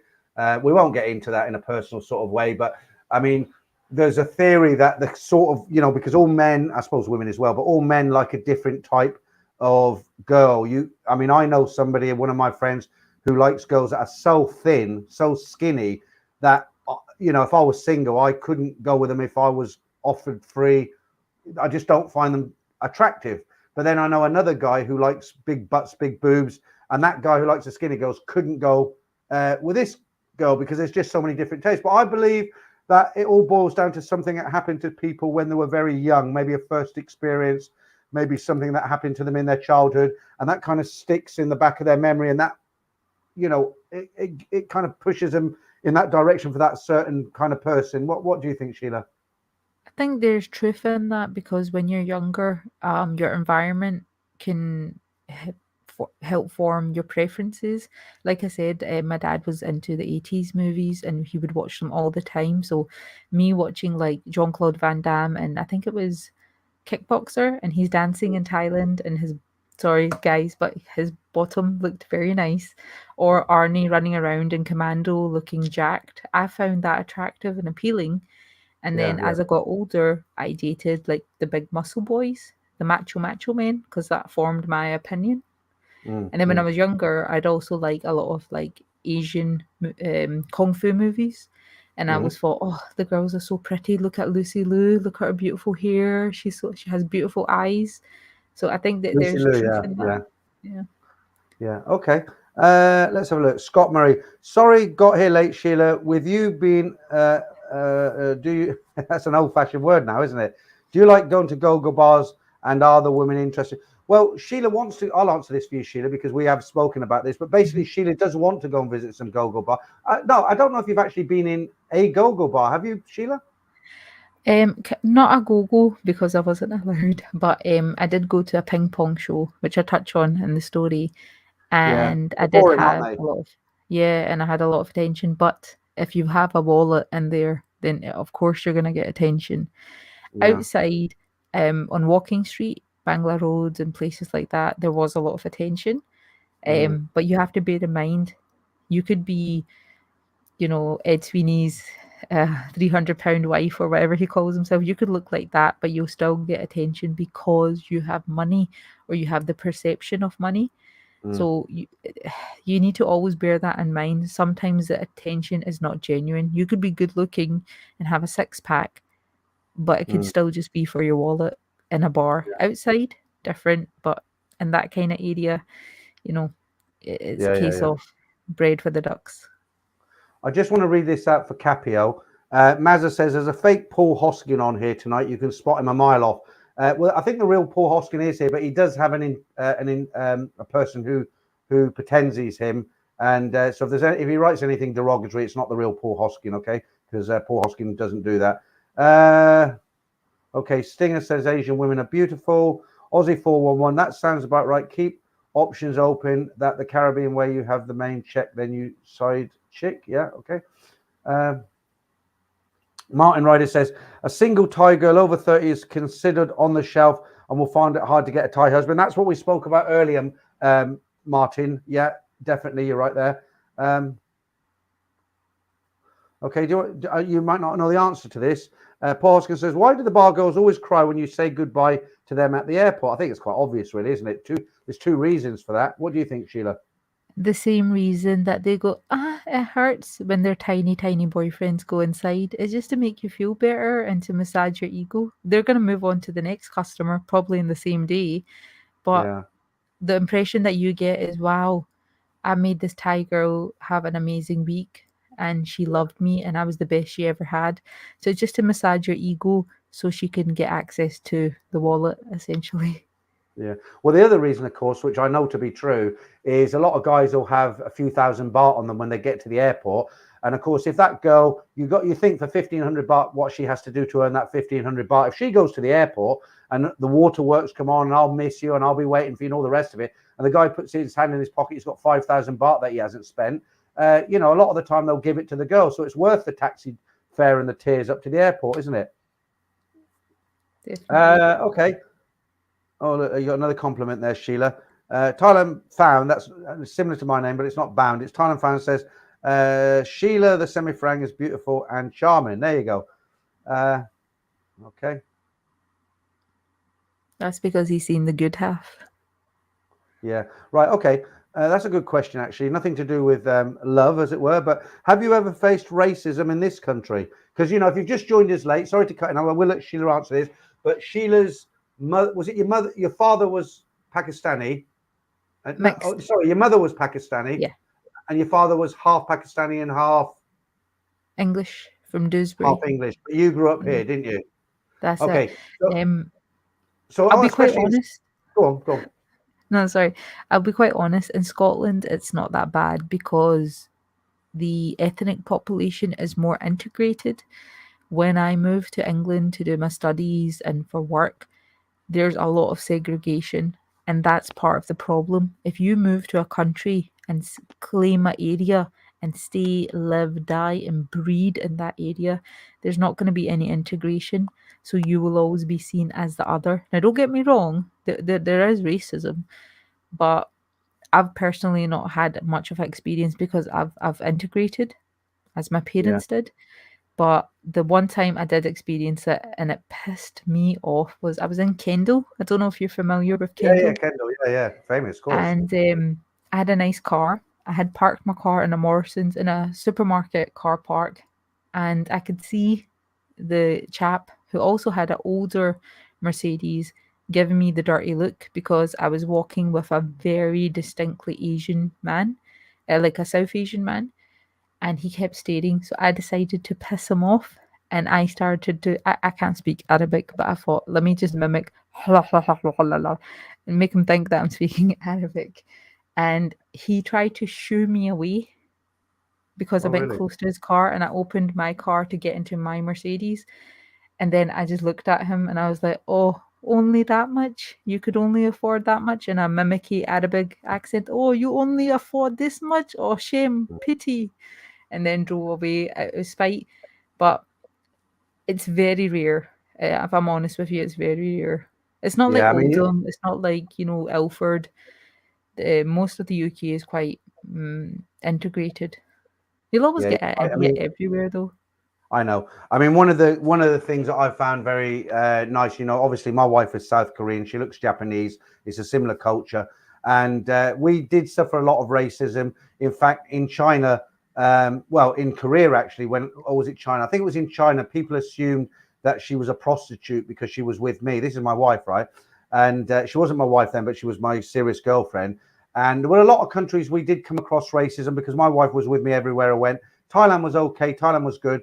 But a lot of the other countries, you know, I think Indonesia as well, a little bit racist towards us.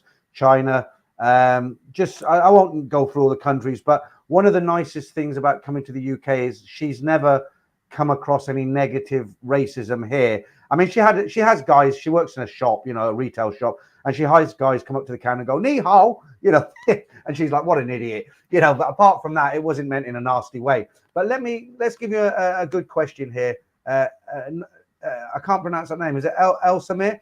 As a woman, can Sheila give us advice, tip about the relationship with a Thai girl, something that men like us are not doing or don't do? So breaking it down, Sheila, right? You've obviously got a successful relationship. So I think what he's asking there, you know, guys go out there, they're like a bull in a china shop. If somebody wants to go out there and be really successful and have a good relationship with a girl, what's the top tips you could offer them,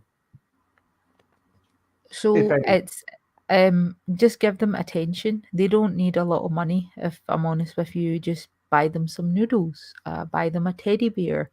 It doesn't have to be luxury. And if she only expects luxury, run, run, because most women just want time, affection, and to be valued. Also, don't initiate the sex. Let them come to you because they'll come more often. So you should never initiate it. Wait, be patient because they are like, cats in heat sometimes. Yeah, yeah, absolutely.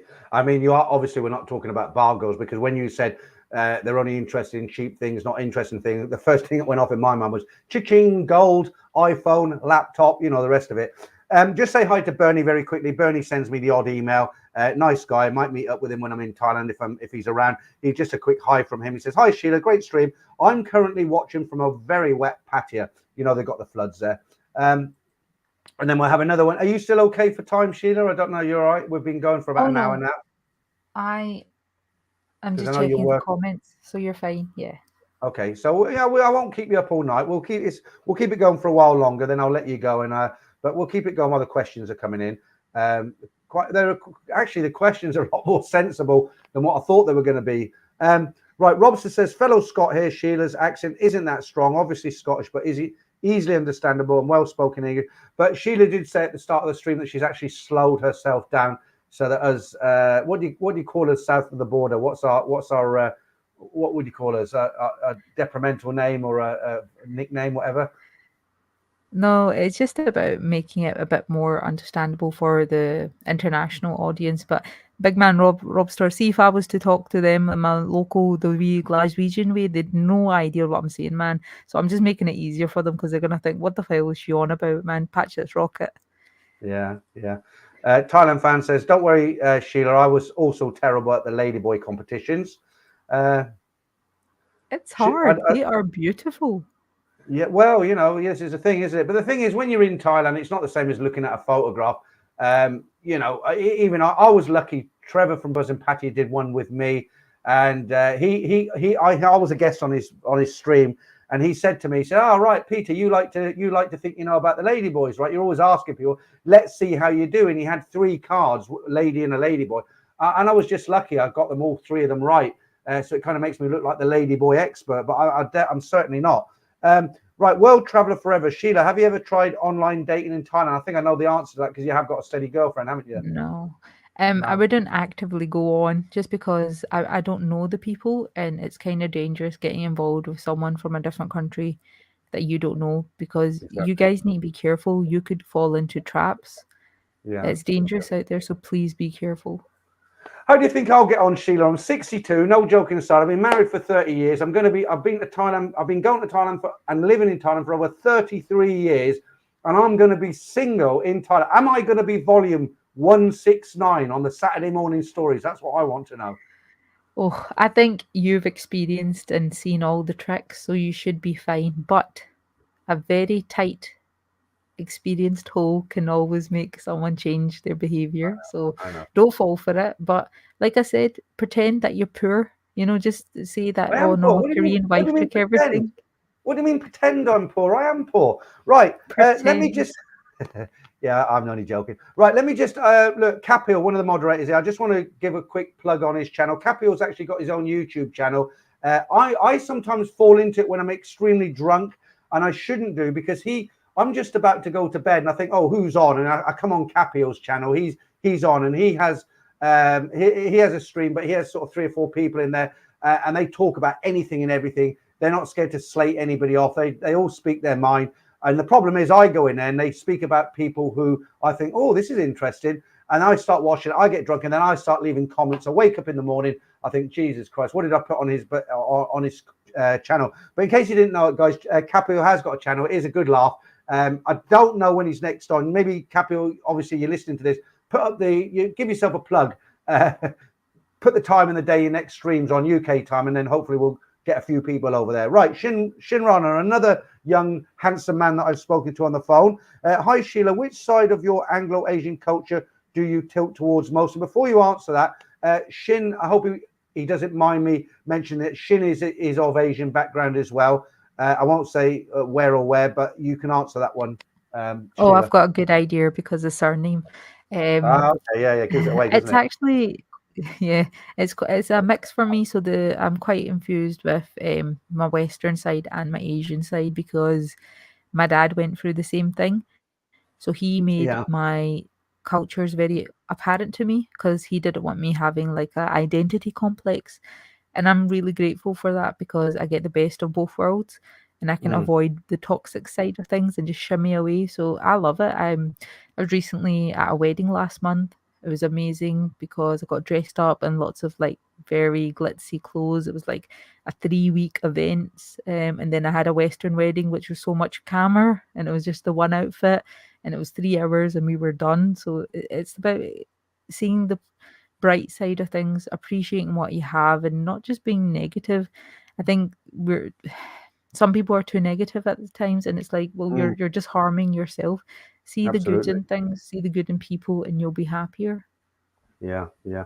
Let me just Karam. I don't think it's a question, but it's Karam Farang from the jungle. I could imagine having a good night out with you. Great guest tonight, Peter. I think he means you, not me. I just want to address. There's a comment here. I don't know if he's joking or he means it, but I will answer it. He says Stinger says Queen's not even been rested, and we're talking about soapy massages. Well, do you know what? The Queen's humour, I didn't know personally, obviously, because she was the Queen. But based on watching her and listening to her for all the years since I've been on this planet, I would think she'd have a smile on her face. If she was watching this now, I would think the Queen would have a big smile on her face. I've done my respect bit. I cancelled the stream on Friday out of genuine respect. It's something I wanted to do. And I think tonight is very innocent. We're talking about everything that people want to know about or talk about. But honestly, guys, I think if the Queen was watching here, firstly, she wouldn't have a lot of interest in me and Sheila. But if she was, I think she'd have a smile on her face. What do you think, Sheila?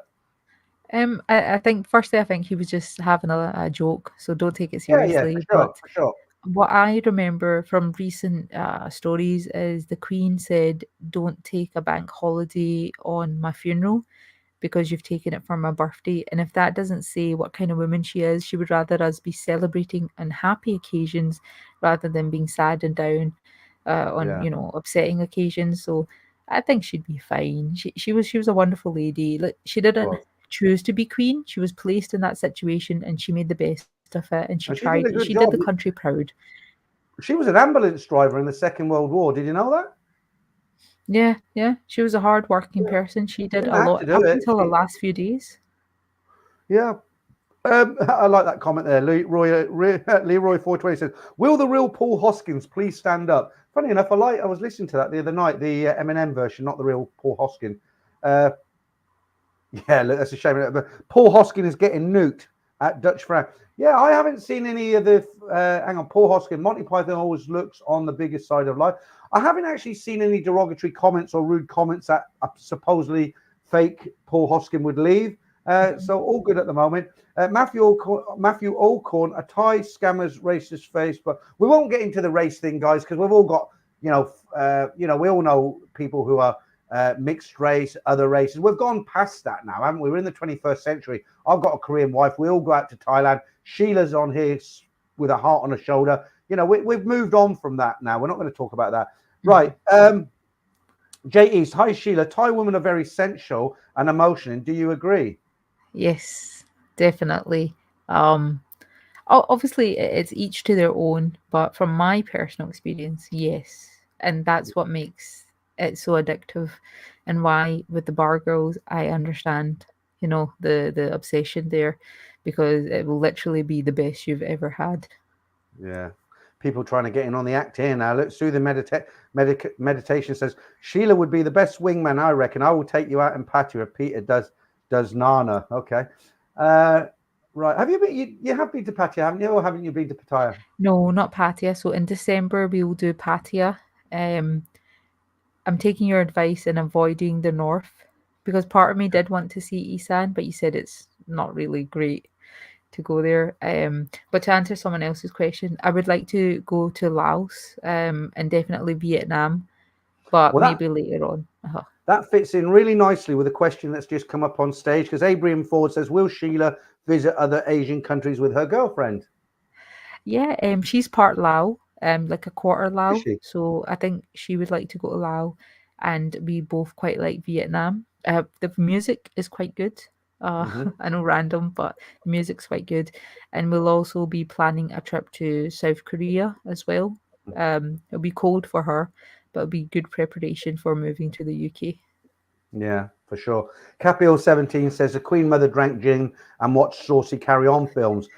There was a funny story about the Queen Mother, actually. I know she did drink gin. I didn't know she um, watched the Carry On films. But there was a funny story I heard about the Queen Mother one time, was that I don't know if it's still the case, but in her day when she was in reign, was rewind that bit. When she was in the palace, when she lived in the palace and she drank the gin, there used to be a lot of gay people who ran the Buckingham Palace. They were the staff. It was predominantly gay people. And the Queen Mother was saying one time she was ringing the bell and they were a bit slow, and she shouted down the stairs. She said, "Never mind about," because they were in the kitchen eating or something. She shouted down the stairs, "Never mind about all you queens down there. There's a queen up here needs some attention." And I thought that was quite funny. But whether that's an urban myth or not, I don't know. Right, let's have another look here. Capio, I'm 99% sure which is the fake Paul Hoskin. I just don't want to ban him because the real Paul has no content, so I could get it wrong. Yeah, I would say on that, Capio, I haven't seen any comments that are really kind of like you think, oh, that's not him, anything rude, swear. So just let it go. And if there's something obvious, then yeah, then you can, kick his feet from under him. Okay. Right. Robert G says, I'm from New York City and I love the Queen, rest in peace. She's the only member of the royal family I ever respected. And I did respect her. She's a wonderful woman. When you look at people like Prince Andrew and Harry and people like that, I wouldn't mind if there was no royal family tomorrow and we had a republic. What about you, Sheila? So my love for the royals died with the Queen. Charles is okay, but I'll never forgive him for what he did to Diana. Yeah. That's the biggest heart. When we lost Diana, it broke a lot of hearts because she was so genuine. In my opinion, obviously everyone's entitled to their opinion too. And the Queen genuinely loved her. She chose her for Charles. Charles was just a nonce. And the best thing that I remember from Diana's funeral is, and she never had to do this, but the Queen bowed when Diana's coffin went by, and that just reminded me of what an amazing woman she was. Yeah, for sure. JE says, Peter, take Sheila to Kink on LK. I've not been to Kink. On LK Metro. On another note, lots of flooding at the moment. Yeah, everybody's telling me about that. Not just the north, everywhere. I was speaking to my friend Simon. He came out. He was in Soy Cowboy the other night. He said he had his trousers up to his knees, and they were walking in, just water, meter high, half a meter high. I'm glad I'm there in 3 weeks' time. I hope it's it's over by then. But if it's not, I'll live with it. Let's have a look. Where else are we? Okay, do you know that area at all, Sheila? Mae Hong Son, is it? No, but I won't doubt that there'll be beautiful girls there. They are quite attractive. Like they don't even need makeup. That's the amazing thing. Like they just wake up amazing. I'll tell you what I noticed. Completely different subject here. Okay, I've sometimes put up one or two comments that are interesting, but don't necessarily need an answer. I'll tell you what I found interested in. Bob, who is now my friend Bob J. We went to the Thai festival on Ealing Common. Obviously, a lot of Thai people there, and a lot of Thai guys who are married to Thais and Thai women married to English guys. Did that come out right? But you know what I mean. Mm-hmm. And what we noticed is the Thais who live in the UK, who are maybe married to foreigners or they've been here a long time, they've got businesses. They are very, very different to the Thais in Thailand. And I'll give you an example. If you're walking along, and I'm not talking about bar girls, I'm talking about any Thai girl on a train or whatever. If you catch her eye and you smile at her, she will smile back at you. It's not he might pick me up, so I'm not going to smile at him. When I walk my dog in the morning, most of the guys will say morning. They all say morning back. The women, maybe half of them, they think I'm trying to chat them up, even though they look like the back end of a bus. Not saying I'm any oil painting, but, just good morning. But what I found is that, at that festival, you catch the eyes of a Thai girl and you give a smile. They got that English attitude. They just look away, really. They change when they come here, Do you find that? Is there many Thais up where you live in Scotland? Not a lot. Maybe there'll be 30, 40 Thai restaurants, like actual Thais, not Chinese Thai. But there isn't a kind of community, no? Yeah, they're growing there. But it's not as common as what you'd see in London or Manchester, for example. But I think the difference is, again, the culture. Women in the UK are being taught that all men are bad, that all men are perverts, that all men are predators. Yeah. In Asia, that's not the case. It's oh, he smiled at me. It'll be respectful for me to smile back. He just smiled at me. Maybe he thinks I'm pretty. Maybe he just wants me to have a nice day. They don't read too much into it. Whereas in the UK, the media is bombarding us with, no, that man's smiling at you because he's going to follow you home and attack you. He's smiling at you because he expects this from you. No, he's smiling at you because you made eye contact. It's a bit awkward. Just smile back. If you don't want to, you don't have to talk. You don't have to engage. Smile and move on with your day. Yeah, for sure, for sure. Ivan says, it's quite a good question for you here, Sheila. She says, Sheila, how do you know if a Thai woman is genuinely interested in you? When you have nothing to Oh, give and throws a she's knicker at still you. sticking around. Yeah. No, if you've got nothing to give and she's still around, that's why I say I know it's not nice to test people, but you should act poor. You should say, "Oh no, my card's not working. I've been locked out for it. I don't know what I'm gonna do." See her reaction.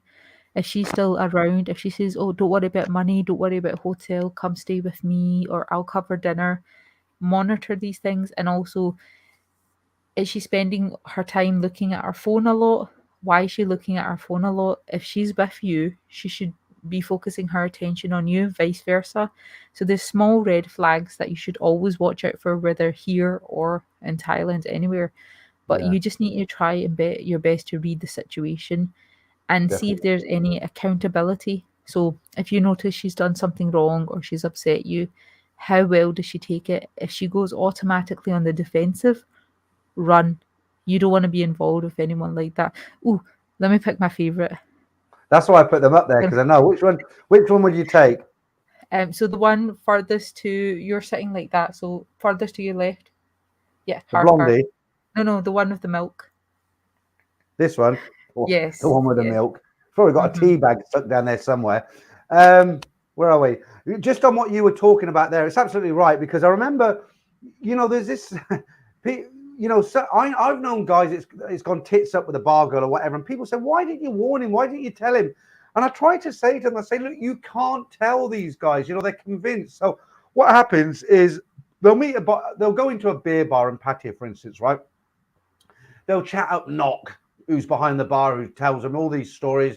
They go out the bar and he takes her 2 or 3 nights. He falls in love with her, and you'll say to him, look, mate, she's doing her job. He's like, no, she really likes me. She doesn't want to work in the bar. She's different. And I'm like, no, she's not. She's with you for money. It's her job.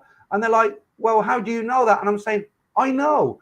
And then they come back to the UK or wherever it is, and we're still talking. No, she's different. She doesn't like working in the bar. And then they get a bit funny with me then. They'll say, well, how do you know? You're just a negative person because you read Mm-hmm. out all these stories on your channel and no wonder your wife's leaving you. Oh, she's not leaving. We'll just come to a mutual decision.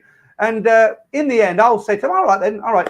I presume you're giving her a little bit of support, are you? Because, you said she's not working in the bar as much as she was, or she might have come out of the bar.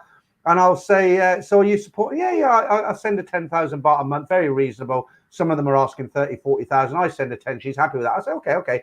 And she really loves you, does she? Yes, she does. I said, well, I'll tell you what, just stop her money. Just cut her off and tell her that you've lost your job. You do deeply love her. You're looking for another job, but for the moment, you can't pay anything because although you love her, you just don't have a job. And just tell me what happens. 2 weeks, he got blocked. Never heard from her again. Blocked her online. So, there's a lot of nice Thai girls. It's very dangerous to tar everybody with the same brush because, most Thai decent women in Thailand, they're not working, they're not hookers, and the ones that are, they're doing it because they've got kids and they're looking after their family. And, I'm not being derogatory towards them, but, it's just how it is. Now, somebody's left, just got to interrupt myself because somebody's left me a really nice super chat there. Okay, so Thailand bonus is £50 for Sheila if she promises to come back. Well, I'm not. I'll tell you what I'll use that for. Okay, and I promise this. I'm not going to give it to Sheila, right? Because I'm a little bit selfish like that. What I promise you I'll do if I meet Sheila and her girl, not if I will, when I meet Sheila and her girlfriend in Bangkok, we'll go for dinner and I'll buy them dinner with this. Okay. Now, Sheila, I hope you like street food because YouTube take 30% of this. So what do you like? Carpac guy, something like that on the street, 40 baht? No, thank you, Paul. That's very, very, very generous of you. And I will buy them dinner. Okay. No, Dixon, I won't accept your dinner because I have promised you a rooftop dinner. But how about you buy me some ice cream? I will buy you some ice cream. I was going to say There something you go. saucy there, but I won't. Right. Well, Dixon almost. apparently I'm not allowed to eat ice cream in public because how I eat it isn't appropriate. So she got very annoyed in Phuket when I was eating my ice cream because Okay, I can everyone imagine. kept I'm going to buy looking. you a bloody great big Knickerbocker Gloria to still have them. Go Right, and get me a Dixon, wee good night, flake. good morning, all from beautiful Singapore. Thank you, Sheila and Pete. Night. Okay, I didn't know you were in Singapore, but you're probably in bed now.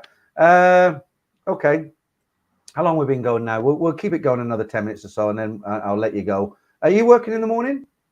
I am not. I have Okay. a nice Okay. day off. Yes. Right. Martin Ryder says, "Does Sheila watch any other?" I mean, I'm not a manga channel. I'm a married man. I don't know why people call me a monger. I guess it's what goes on here. Uh, Hang on. I must apologise and just say thank you very Richard. quickly to Richard Pollack. Great chat tonight. Thanks. That's a very, very generous super chat as well, Richard. Thank you. So if I can buy Sheila, you want to see what I'll buy now? I'll buy you an ice cream sheet. It's going to be. I'll bring it in a bucket, okay? And I'll give it to your girlfriend. So she's not allowed to eat it, but cover her in it. And we'll stop there. Mm. But thank you, Richard. Very generous. Yeah. So the last question, I forget who asked it, but they said, "Do you watch any other?" It was Martin Ryder, was it? Do you watch any of the manga channels, Not the way that I watch you, or but was it then I'd Lester watch Paul? you anytime, Peter. But no, it's a case that Was I, that I watch compliment? them I in didn't hear it. passing. Say it again. Say it again. What? Oh, Peter, you're the only one for me. I'll Oh, record that for you so you can use it as a soundbite. No, I don't religiously watch anyone else. It's pretty much you that I'll make sure that if I'm home, if I'm not doing anything on Friday, I've got you on in the background or something.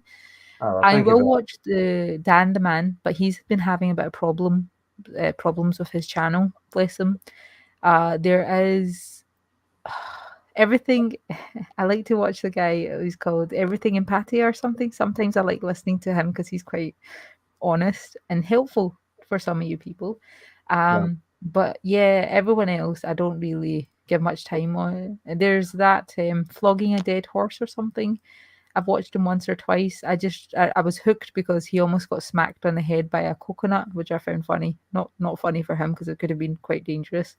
But Yeah. no, I'm quite loyal. I might look Peter, but I'm only here for you. Oh, thank you so much. And Right. Danish Thank you bacon because to I find him Pete. funny.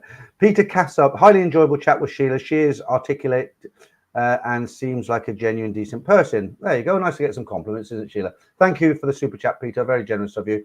Right, where are we? Where are we? I'm looking for the fake what's his name? Paul Hoskin, but I haven't seen anything yet. There's one he says, Peter, the pound is a weak against the dollar. Will it get weak? I don't know. I'm not you know. Right, someone else has said that. Look, block that. I don't. Capio's in the background. He's a mod. He's got the spanner, but he doesn't want to block the wrong guy because Paul Hoskins been in this channel for every week for 2 years, and although he tells some bad jokes, he's never told us anything offensive, and we don't want to ban somebody until we're absolutely sure. Right, big up for Sheila, top girl. Okay, thank you, Capio. Dan the man has too much energy for me. Maybe I'm too old, but I always think he has ADHD. I haven't watched his channel. I know there are some good YouTubers out there who are a lot younger than me. Don't forget, I'm 62. I keep telling people just because I don't, I don't jump about. I just, no, we won't get into that. So I can't relate to them kind of channels because they are younger guys and they like full moon parties and they like going to nightclubs and jumping off mountains, bungee jumping. And I'm not that sort of person because of my age. I'd like to think that most of the people in here are kind of similar to my age, 40 plus, 50 plus, and we can relate to what I'm speaking about. But I'm sure he's got a fantastic channel. I've never watched it, and I know there's a few good channels out there that I probably haven't watched. But the channel you're talking about, Everything Thailand. Now he's quite clever because he never shows himself on the only time you'll get a glimpse of his face if he's in an elevator, you'll catch him.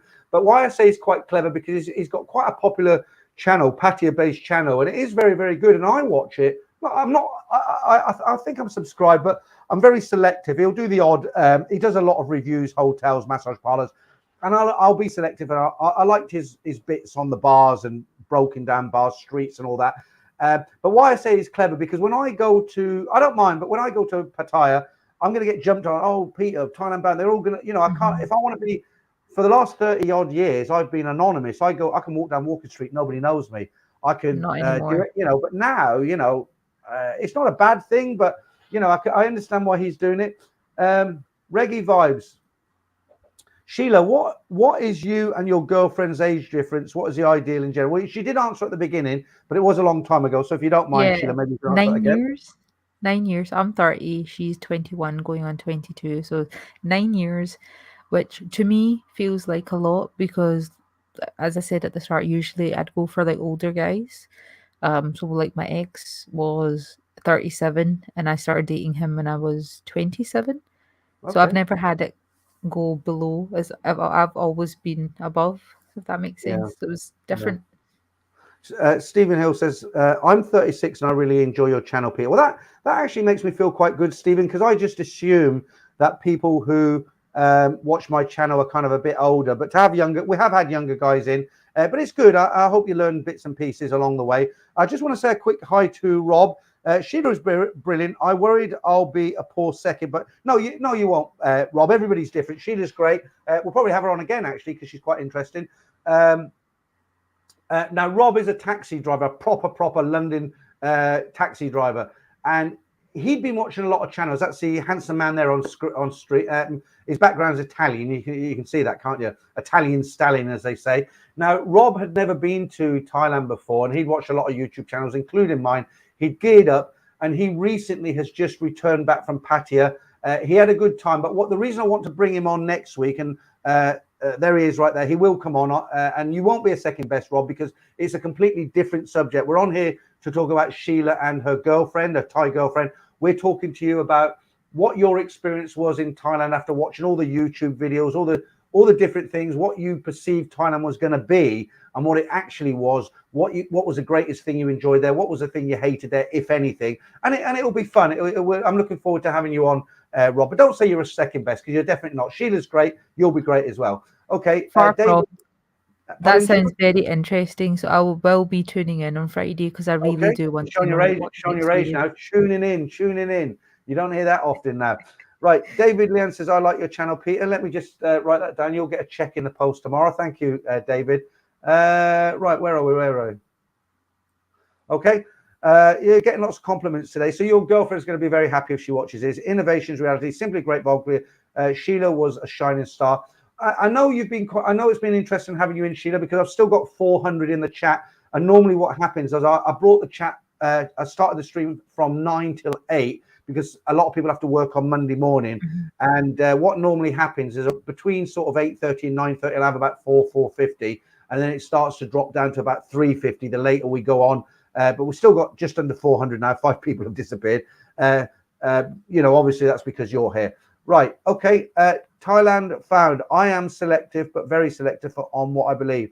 Okay. So look, the thing is, Sheila, you know what you were talking about earlier with the girls and finding the perfect girl and everything. Let me just say hi to somebody. I don't want to let me make a note of that because Bob J told me to do this because I've got such a bad memory. Because what happens is I say thanks to the super chat and I forget what I was talking about. So I've written it down. There you go, Bob. You'll be proud of me. Right, yes, Travels. Thank you for that. I have gone off. I've gone off down the man and Kai's one. Everything Patty is so boring. Peter and Edward are great. Vlogging a dead horse looks like he's okay. So I can't really comment on. I can't really comment on there. I mean, everybody's entitled to their opinion, aren't they? They might not just be for you. Whatever. I don't know the first two. Everything Patty. I find his videos not so bad. I think they're quite good. Dan the Man and Keys one. I don't know them at all. Okay, I've never watched a single video of theirs. So I don't know if they're good, if they're bad. Everything Patia. He's not Mr. Dynamic. I understand that, but neither am I. But he does a great service. If you want to stay in a cheap hotel or you want to know where there's a good soap massage, he does do some very, very good videos. Peter and Edward are great. I'll agree with that, definitely.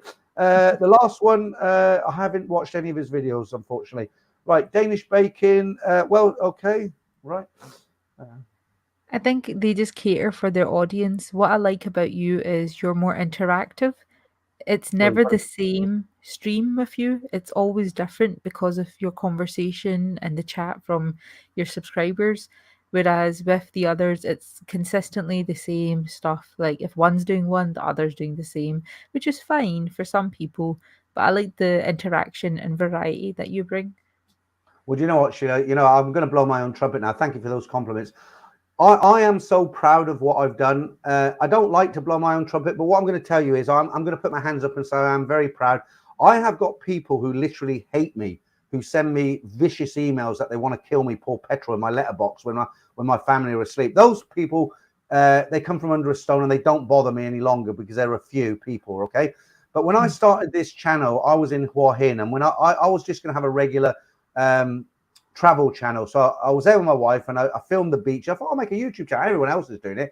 And I think I had 27 subscribers. I came back to the UK and I thought, well, I'll go back out there and I'll go and film beaches and food and I'll be a travel vlogger. And then COVID hit and I was like, oh shit, what do I do now?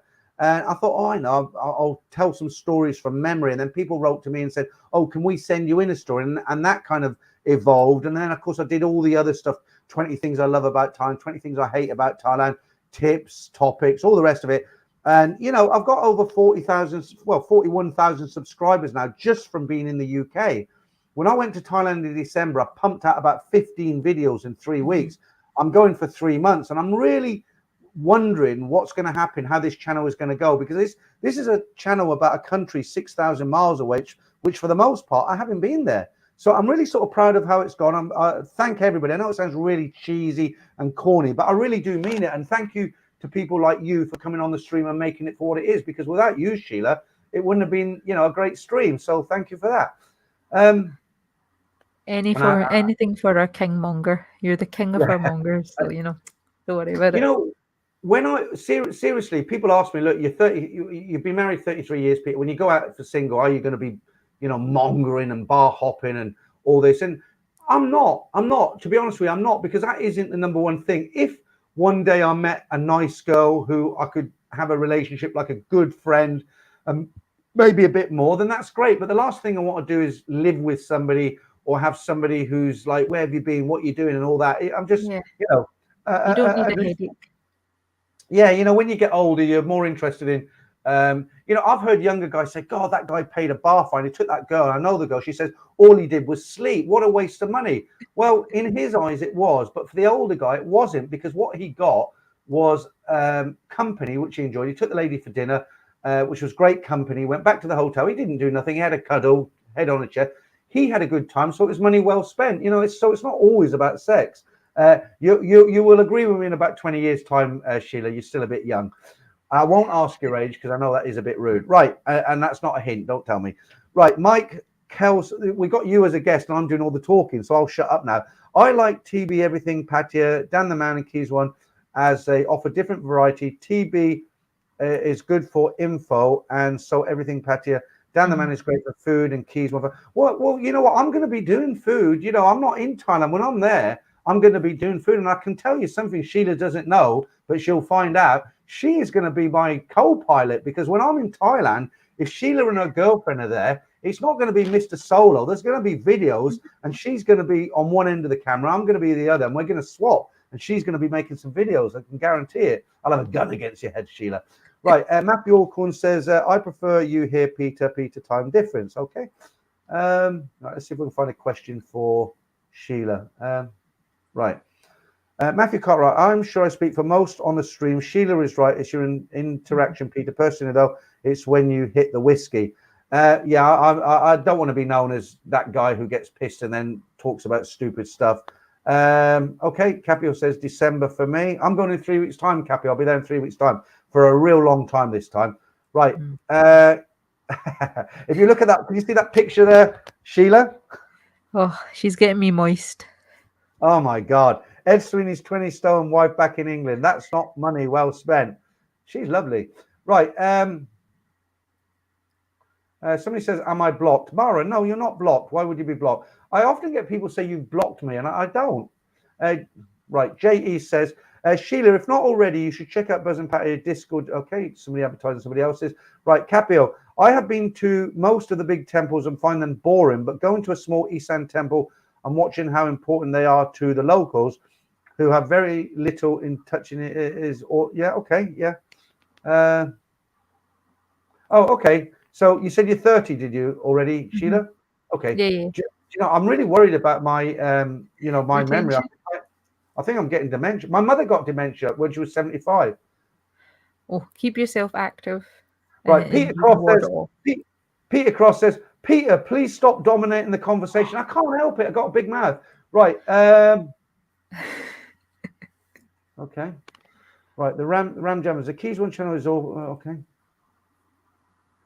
Okay. So here's one from Angels Cabal. Now, my screen's just gone off. Hang on. Ah, it's back. Right, Angels Cabal. Sheila, would you like to live in Thailand all the time, like full time? Would that be something you'd like to do? It's a nice idea, but I would have to visit my family quite a lot or have them fly out.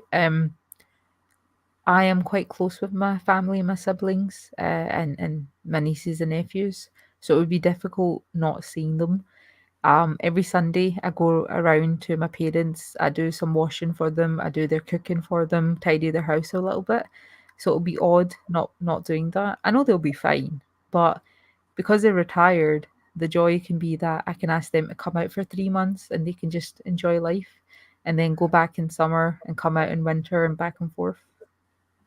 Yeah, what I found from friends who bring out parents to Thailand, a lot of the elderly, their parents who are getting on in life, 65, 75, they find it very difficult to deal with the heat. That's the only problem they have.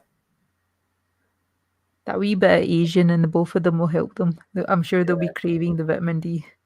Absolutely. Oh, my dear Lord. Right. Then. That reminds me, does Sheila's girlfriend pull Sheila into Buddhism? My wife pulled me into it. Okay, so then obviously has a Thai wife. She's Buddhist and she's kind of drawn him into it. I'm presuming your girlfriend is a Buddhist. Does she kind of draw you into it? Is she something she wants you to do? Not necessarily. If anything, I try and encourage her to be more practicing. Um, I do like faith in general, but no, the Buddhism element doesn't appeal to me.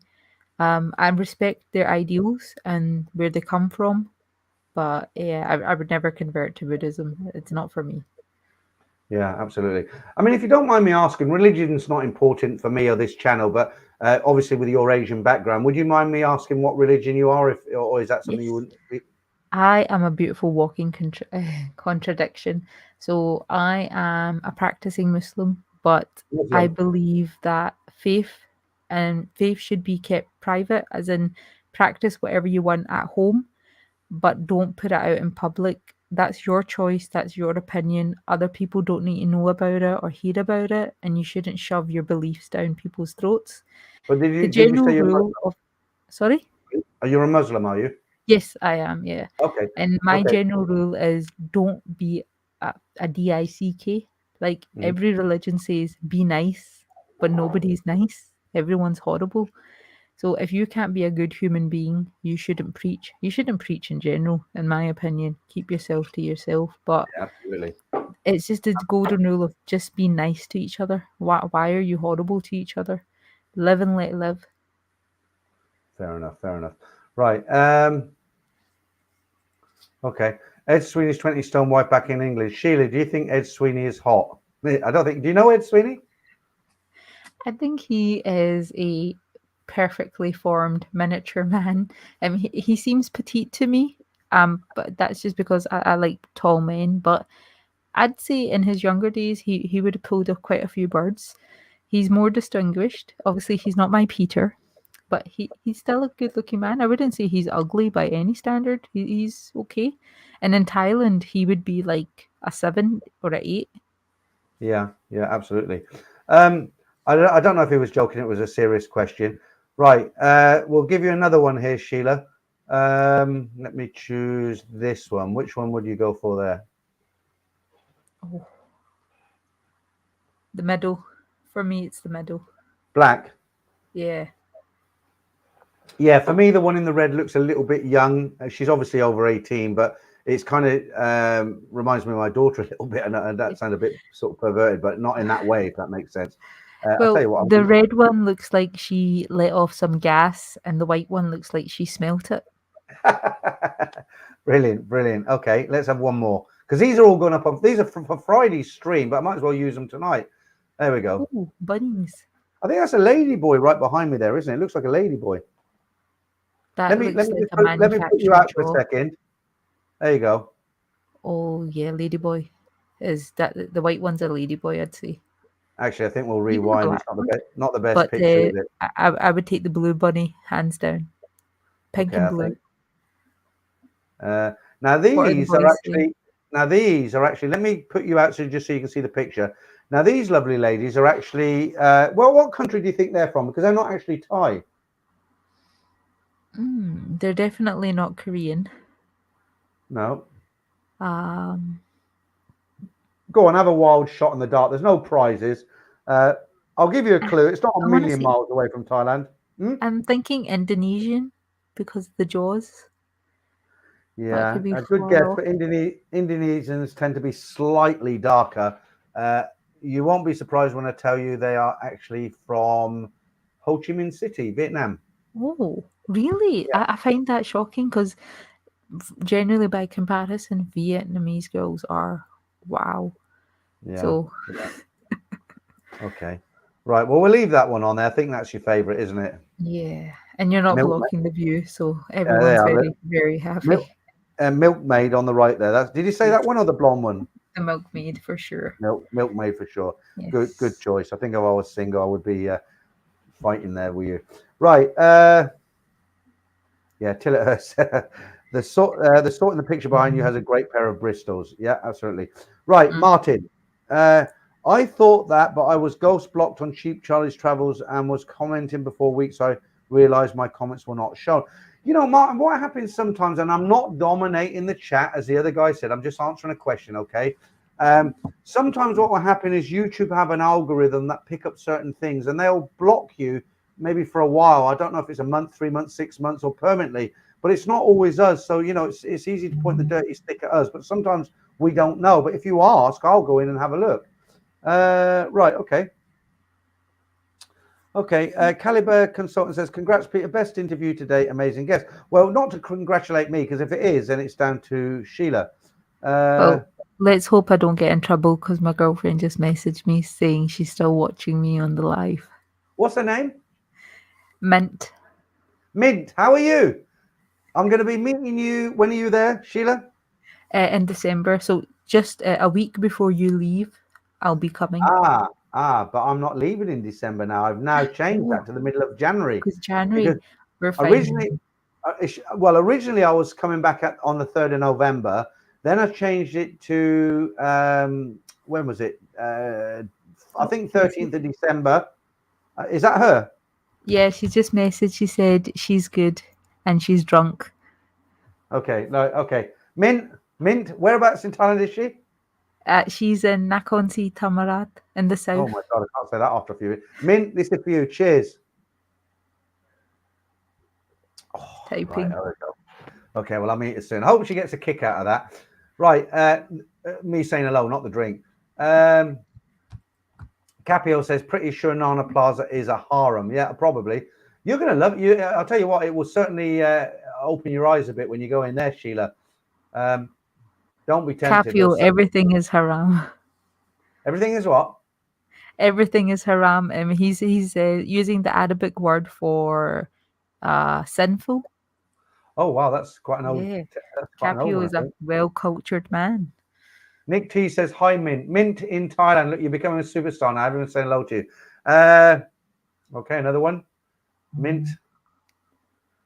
I've got to do it again, haven't I? Chuddy cab for you, Mint. She won't be safe now. You'll have to protect her. Right.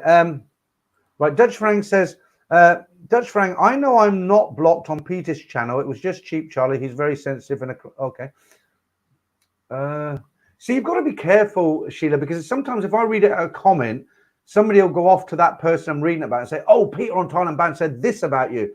You know, Yeah. like somebody said to me, somebody sent me a message on the stream and said, "Oh, Trevor from Buzzin' Pattaya said this about you," and I didn't even check because I know Trevor and he's not stupid enough to do that. You know, Mhm. right. David Halpin, Sheila, if you were to move to Thailand, where would you like to live in the country? So I think you've answered that one already, haven't you?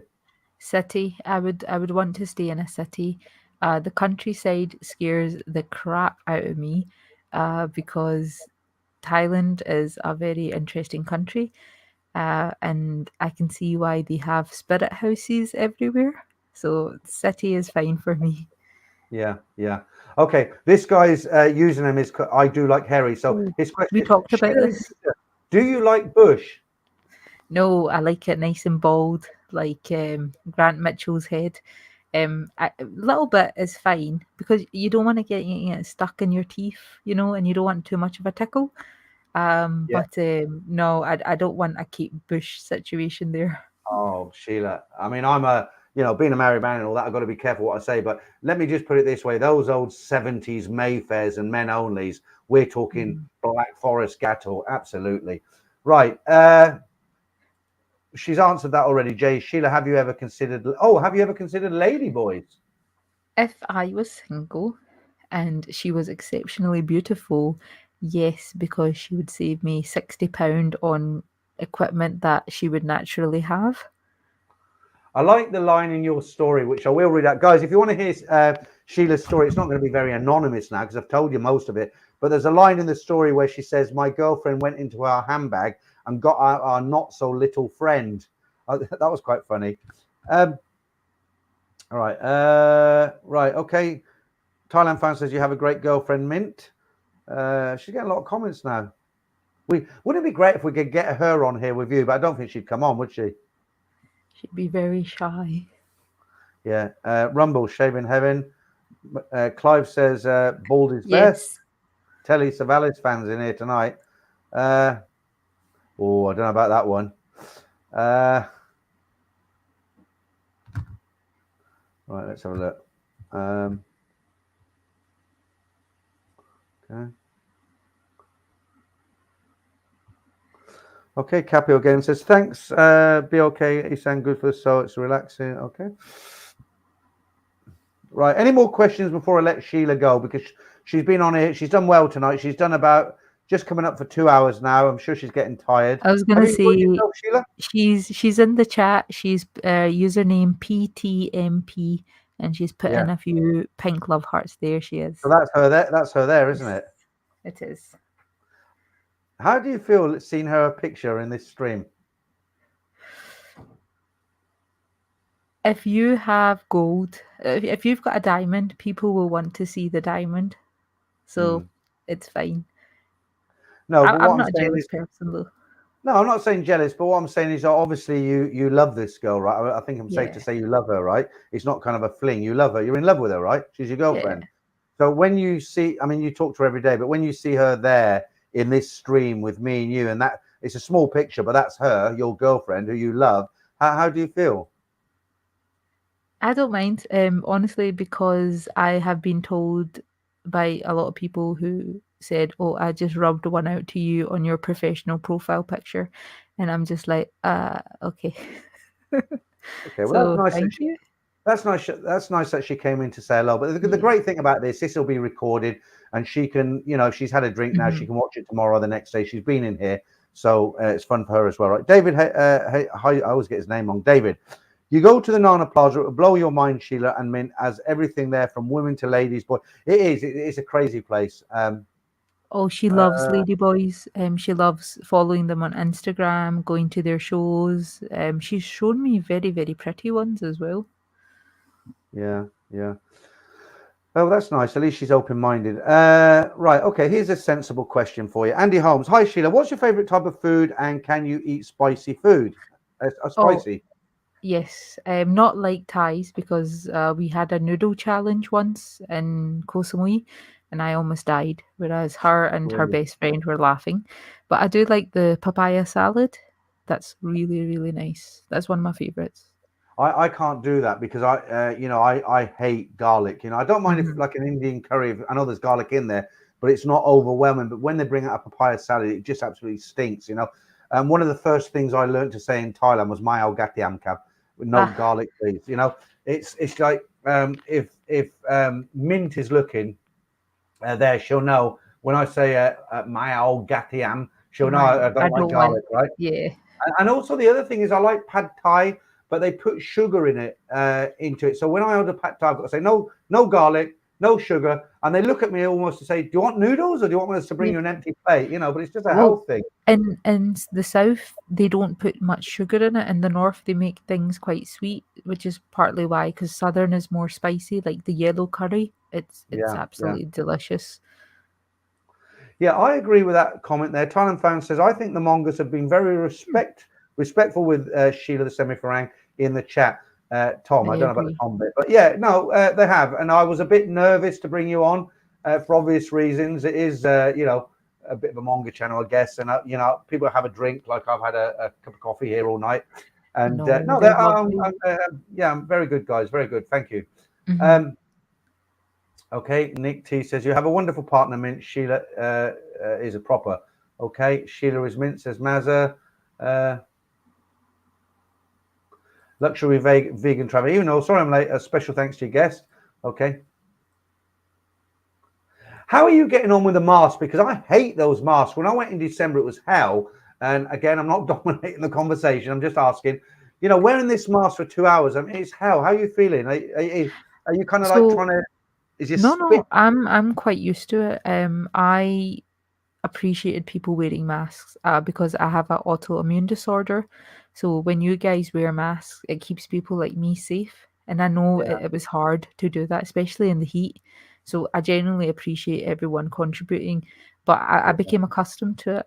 And fair enough. because of it, I was fortunate because I managed to avoid COVID for 3 years. So I've not had it at Okay. all. Uh, I just want to sort of say to guys, I was talking to Damon today, as you know. I said earlier I was talking to Damon, and what he told me on the mask situation. When you go into Heathrow, nobody wears masks. When you go on the aircraft, people say, "Look, you got to wear your mask." 10 minutes, everybody took their masks off, or yeah. 50%.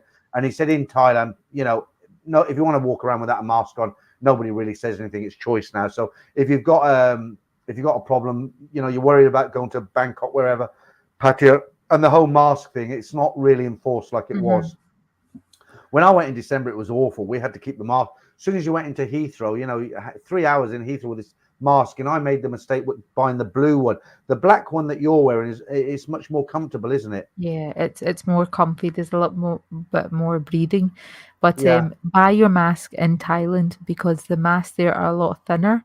Mint got all my masks for me and they were very thin, protective yeah, and thin, and it was bearable. But I'm not gonna lie, at some points I was walking down a soak and I would just pull down my mask to have a drink and I would yeah. I just think, let it linger there and then slide it up later because it was crazy hot. yeah. Uh, Yeah, no, you're right. I mean, the thing is, what I found is in the tourist areas, like once you were in a bar, people were like, I sod it and took it off. Well, we didn't take it off. What people did, because I was there in December when it was hardcore, you know, you got a sticker at the airport and you got sat in a corner and don't move. Um, what I found is people took their masks off, but they left it hanging on one ear. That's what I did. And that was kind of like the same as like, oh, he's got his mask on because it's hanging here. You know, you couldn't take it off and put it in your pocket. Jay, it's good job, Papa Mongo. Just kidding, Peter. We all love your channel. That's okay. Oh, I Uh, like that new name now, Papa Monger. oh, I hate it. Papa Mongo, Jesus. The best comment I've ever seen on here, somebody was being derogatory to me, and they didn't realize this is about a year ago. Somebody was writing a negative comment about me and my channel, but what they didn't realize when I read it, I thought that's great. It made me laugh, and I thought that's a fantastic comment. But that wasn't what he meant to say. He said, "Oh, I'm here, Thailand bound and gagged," you know, and he was trying to be derogatory, but it was really funny the way he wrote. I can't remember the comment, but I remember laughing. Okay. What do you think of that word now, Sheila? It doesn't bother me. It's a word. It's Is it not. old fashioned now? I mean, people don't say that anymore, do they? No, they still do. I still use the D word when it comes to describing that word. Which word? What word? DYKE. The L word, you mean, or the? So another deviation for lesbian is de. Oh, sorry, yeah, Yeah, like yeah, digging a ditch. yeah, That one. Yeah, yeah. okay. Yeah, no, no, that's But a nickname. That's fine. But what do you think about the actual, the one with the LES? I mean, I think that's very old fashioned, isn't it now? it doesn't necessarily bother me. It's how else would you describe it? It's the whole thing now. Women can't be called women, men can't be called men. We're all supposed to be I know. gender neutral or this. No, let people decide what they want and just don't force your opinions on others. I know. The L word perfectly fine. It's lesbian, gay, hetero, bi, whatever. I'm I just, use the I'm see just you next Tuesday word a lot. It doesn't bother me. Yeah, exactly. I'm just laughing here. Ronnie in Thailand, she said, she never told me that she planned to do a Kojak with her lady parts. I thought that there had been a forest fire. Okay. You That's don't need to funny. answer that one. You don't need to answer that one. That's funny. Uh, okay. Michael Johnson says, PTMP, look after Sheila. She seems a very nice person. Okay. Okay. Martin Riley says, Peter, can you make Sheila an honourable monga? Yeah. Well, she'd have to be a wonga, wouldn't she? Oh, I like Yeah, that. there's one from Shin. He says, so do you speak Punjab or Hindi? I can't really speak it, but I understand it. I can Mm. understand it. Yeah. Do you speak any foreign languages or not? It's not. Um, I can speak a little bit of them, but not just like the equivalent to Thai, so it can't. It's not very strong. But I'll try my best, like with my nana, Mm. to chat with her. But she just rips the piss out of me. Yeah, yeah. Fair enough. Okay, let's have a look. We're nearly there, I think. She had 2.5 hours. We'll both be knackered tomorrow. Okay, let's see if we can get a couple more interesting questions before we say goodnight. I'll be going at the same time as you tonight, Sheila. I'm knackered as well. Right, Matthew. Sheila, having you on this stream really helps justify to my wife it's not just male mongers on this channel. I think it confused her a bit.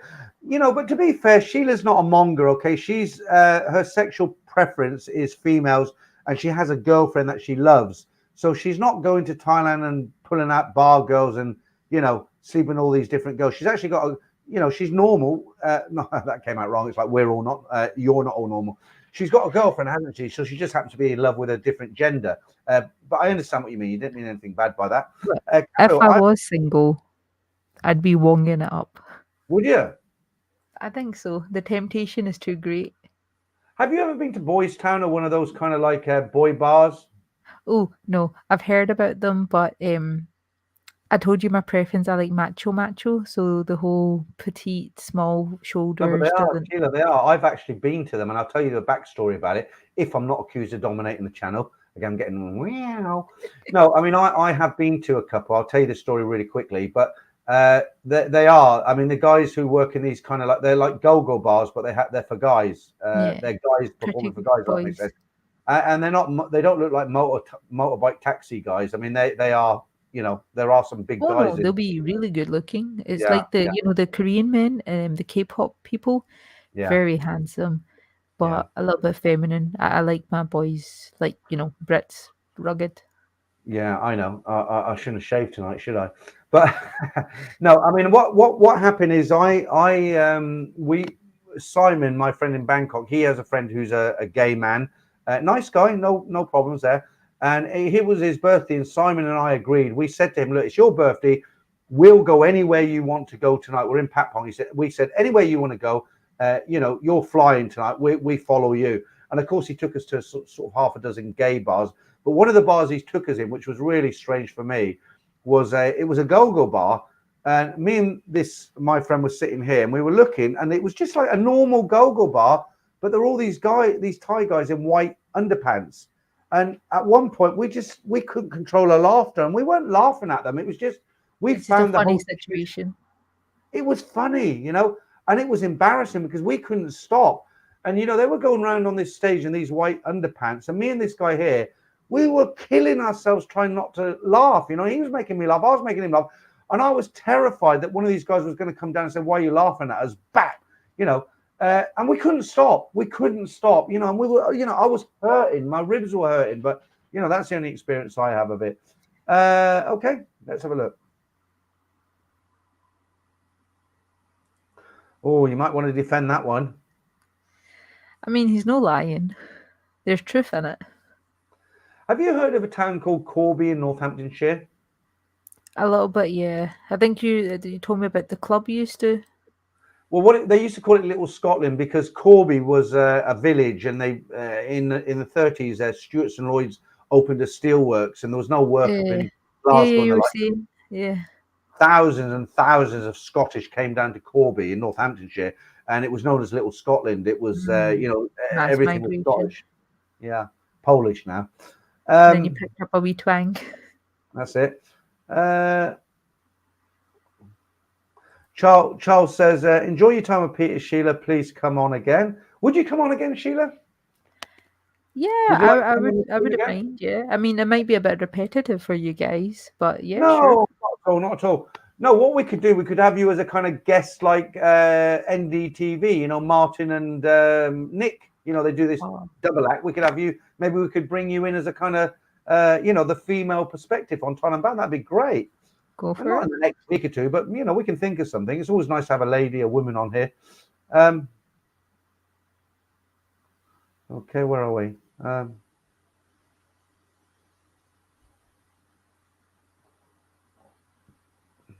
Is that Alf Garnett? Great show tonight, Peter. Thanks for the entertainment. I get embarrassed when people call it a show. Actually, I call it a live stream because it's just me, and Sheila now on this live stream.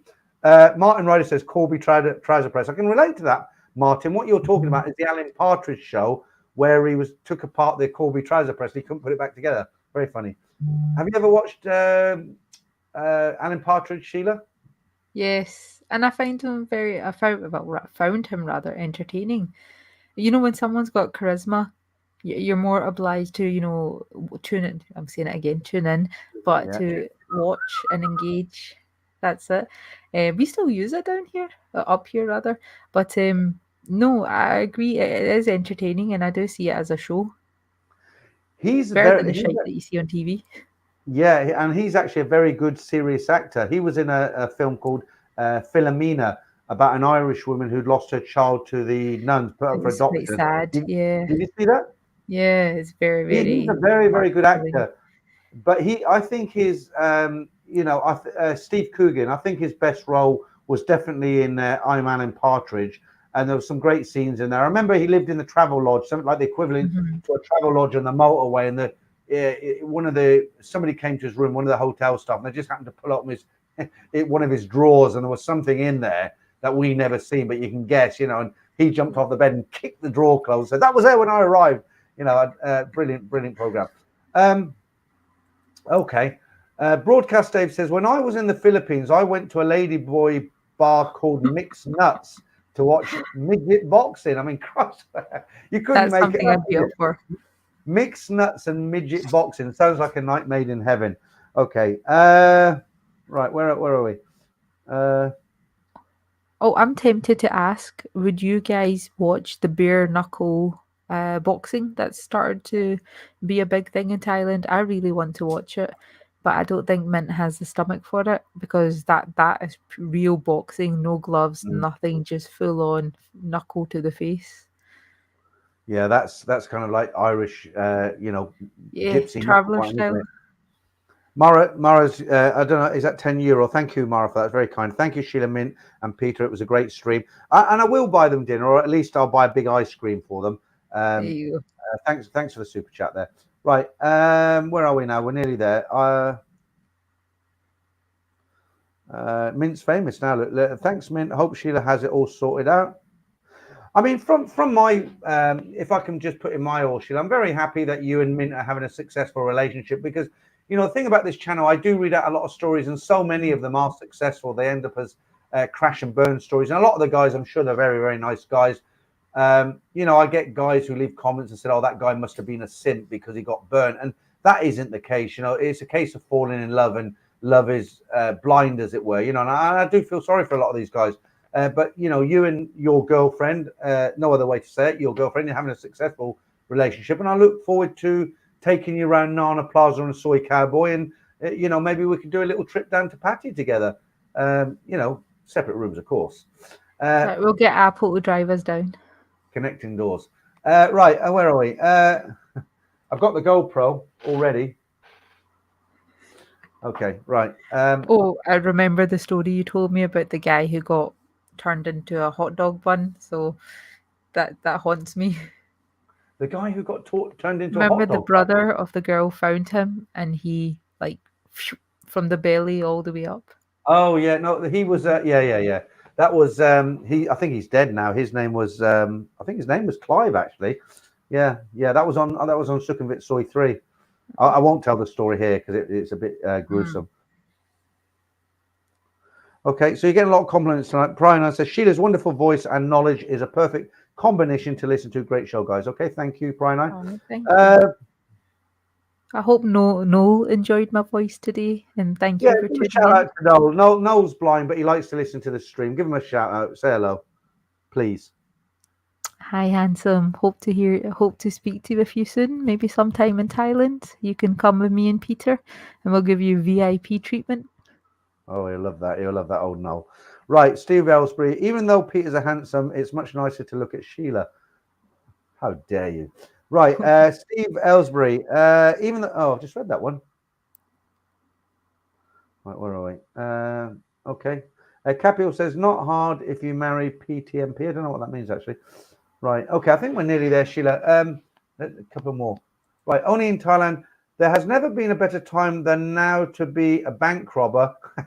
Walk into Yeah. any bank with any type of mask, and you're more than well. That's actually quite true. He's joking, but it is true, isn't it? Michael, let's whiz through a few of these. Michael Johnson, Sheila, you could come back on and help us guys with issues with our Thai female friends. Yeah, okay. Agony. We could call it Sheila's agony on Thailand bound corner, something like that. Right.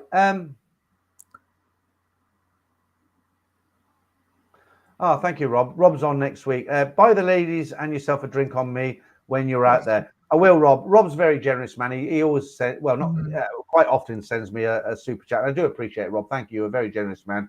And Rob and I actually had a phone call together like we did, and he's quite an interesting man. So, guys, if you don't know, the guy on screen now, Rob, he's a taxi driver in London, Italian background. He's coming on next week. We're going to have a chat with him and find out what it was like to go to Thailand for the first time after watching all the Thailand videos. Because don't forget, in the old days, you had the Lonely Planet, and that was it. So thank you for the super chat, Rob. Thank you. I appreciate that. Right, Tom. Okay.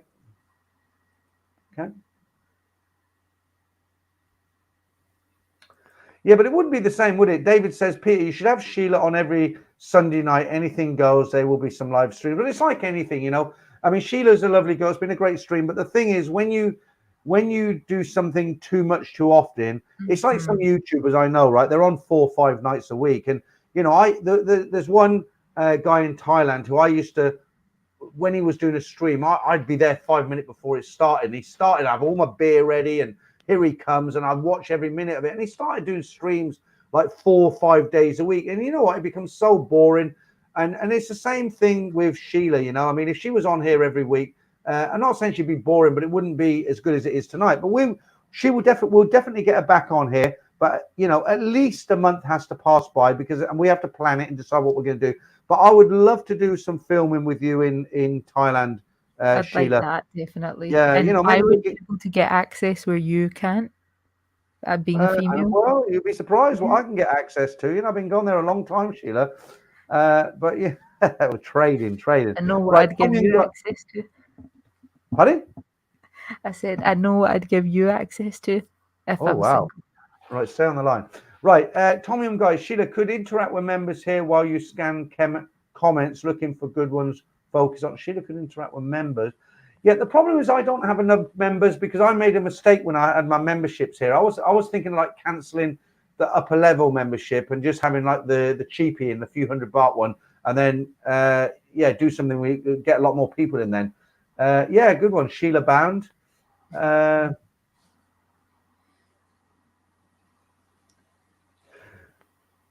My free TV box says Alan Partridge invented the Ladyboy drink. Do you remember when he was on stage?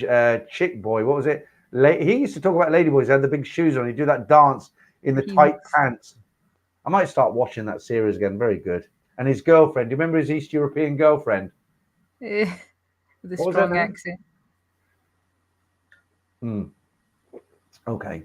Right. Okay. Sheila, I'm going to wish you good night. I'm going to say thank you very much. I'm going to say thank you to all you guys. I'm going to stay on for another 5 minutes after Sheila just to finish off with the comments. But it's been great having Sheila on here. Do you promise us you'll come on again, Sheila?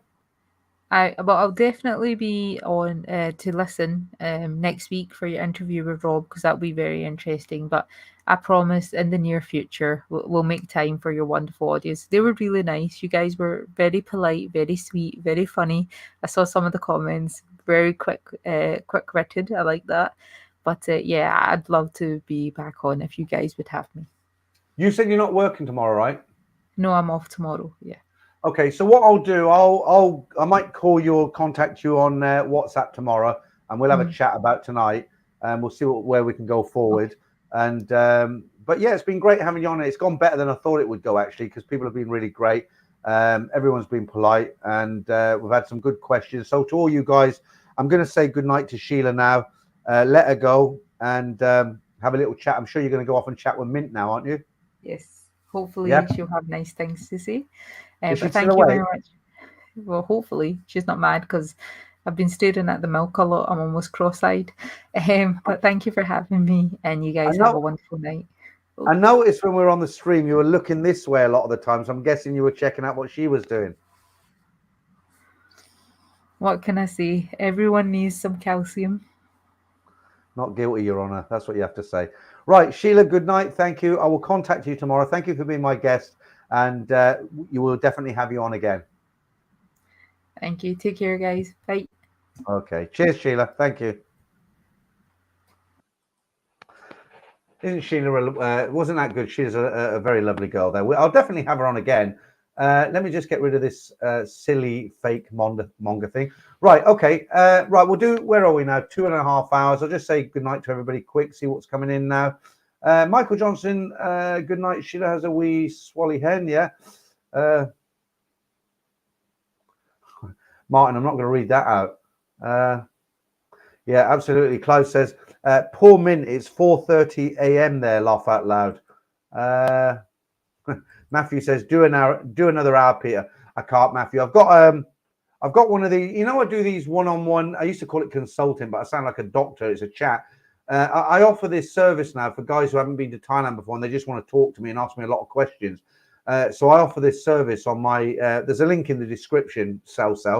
But what I do, I offer this service where you can come on and talk to me for an hour in privacy, just me and you, for a small fee.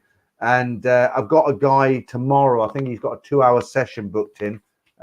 Yeah, he's on. I'm with him tomorrow. I was with Angel Cabell last week for an hour. That went well. And I'm doing another one of these 2-hour face-to-face Zoom calls with this guy tomorrow. So I can't be really, really late. So I'll be sitting here slurring and slavering and, right. Okay. Okay. Andy Holmes. Thanks, Peter. Was brilliant. Really enjoyed it. Yeah. Thanks for being here, Andy. It was a good stream. I really enjoyed it. Where are we? I agree. It's silly. The fake manga. Peter is the master manga. Okay. I don't know about the master manga. Great Sunday night. Thanks, Peter from Alpharetta Jim. Yeah. Prior 9. We all need Sheila in our lives. Wasn't it good, guys? Wasn't it really great to have a girl on here who's got an open mind, spoke very, very openly, and it was great. I enjoyed talking to her. I will call her tomorrow. I think she was just playing about. She was kind of sort of teasing me a little bit there, wasn't it? One or two of you guys might have been thinking, hey, what's going on here? But she's just playing about. But I can't wait to take her around Nana Plaza. That'll be a lot of fun. Yeah, Harvey Wisdom, agree. Thank you for that. Capio, great stream. I need to sleep up at 5 a.m. You and me both, mate. Absolutely. Right, guys, all I can say is thank you to all of you once again.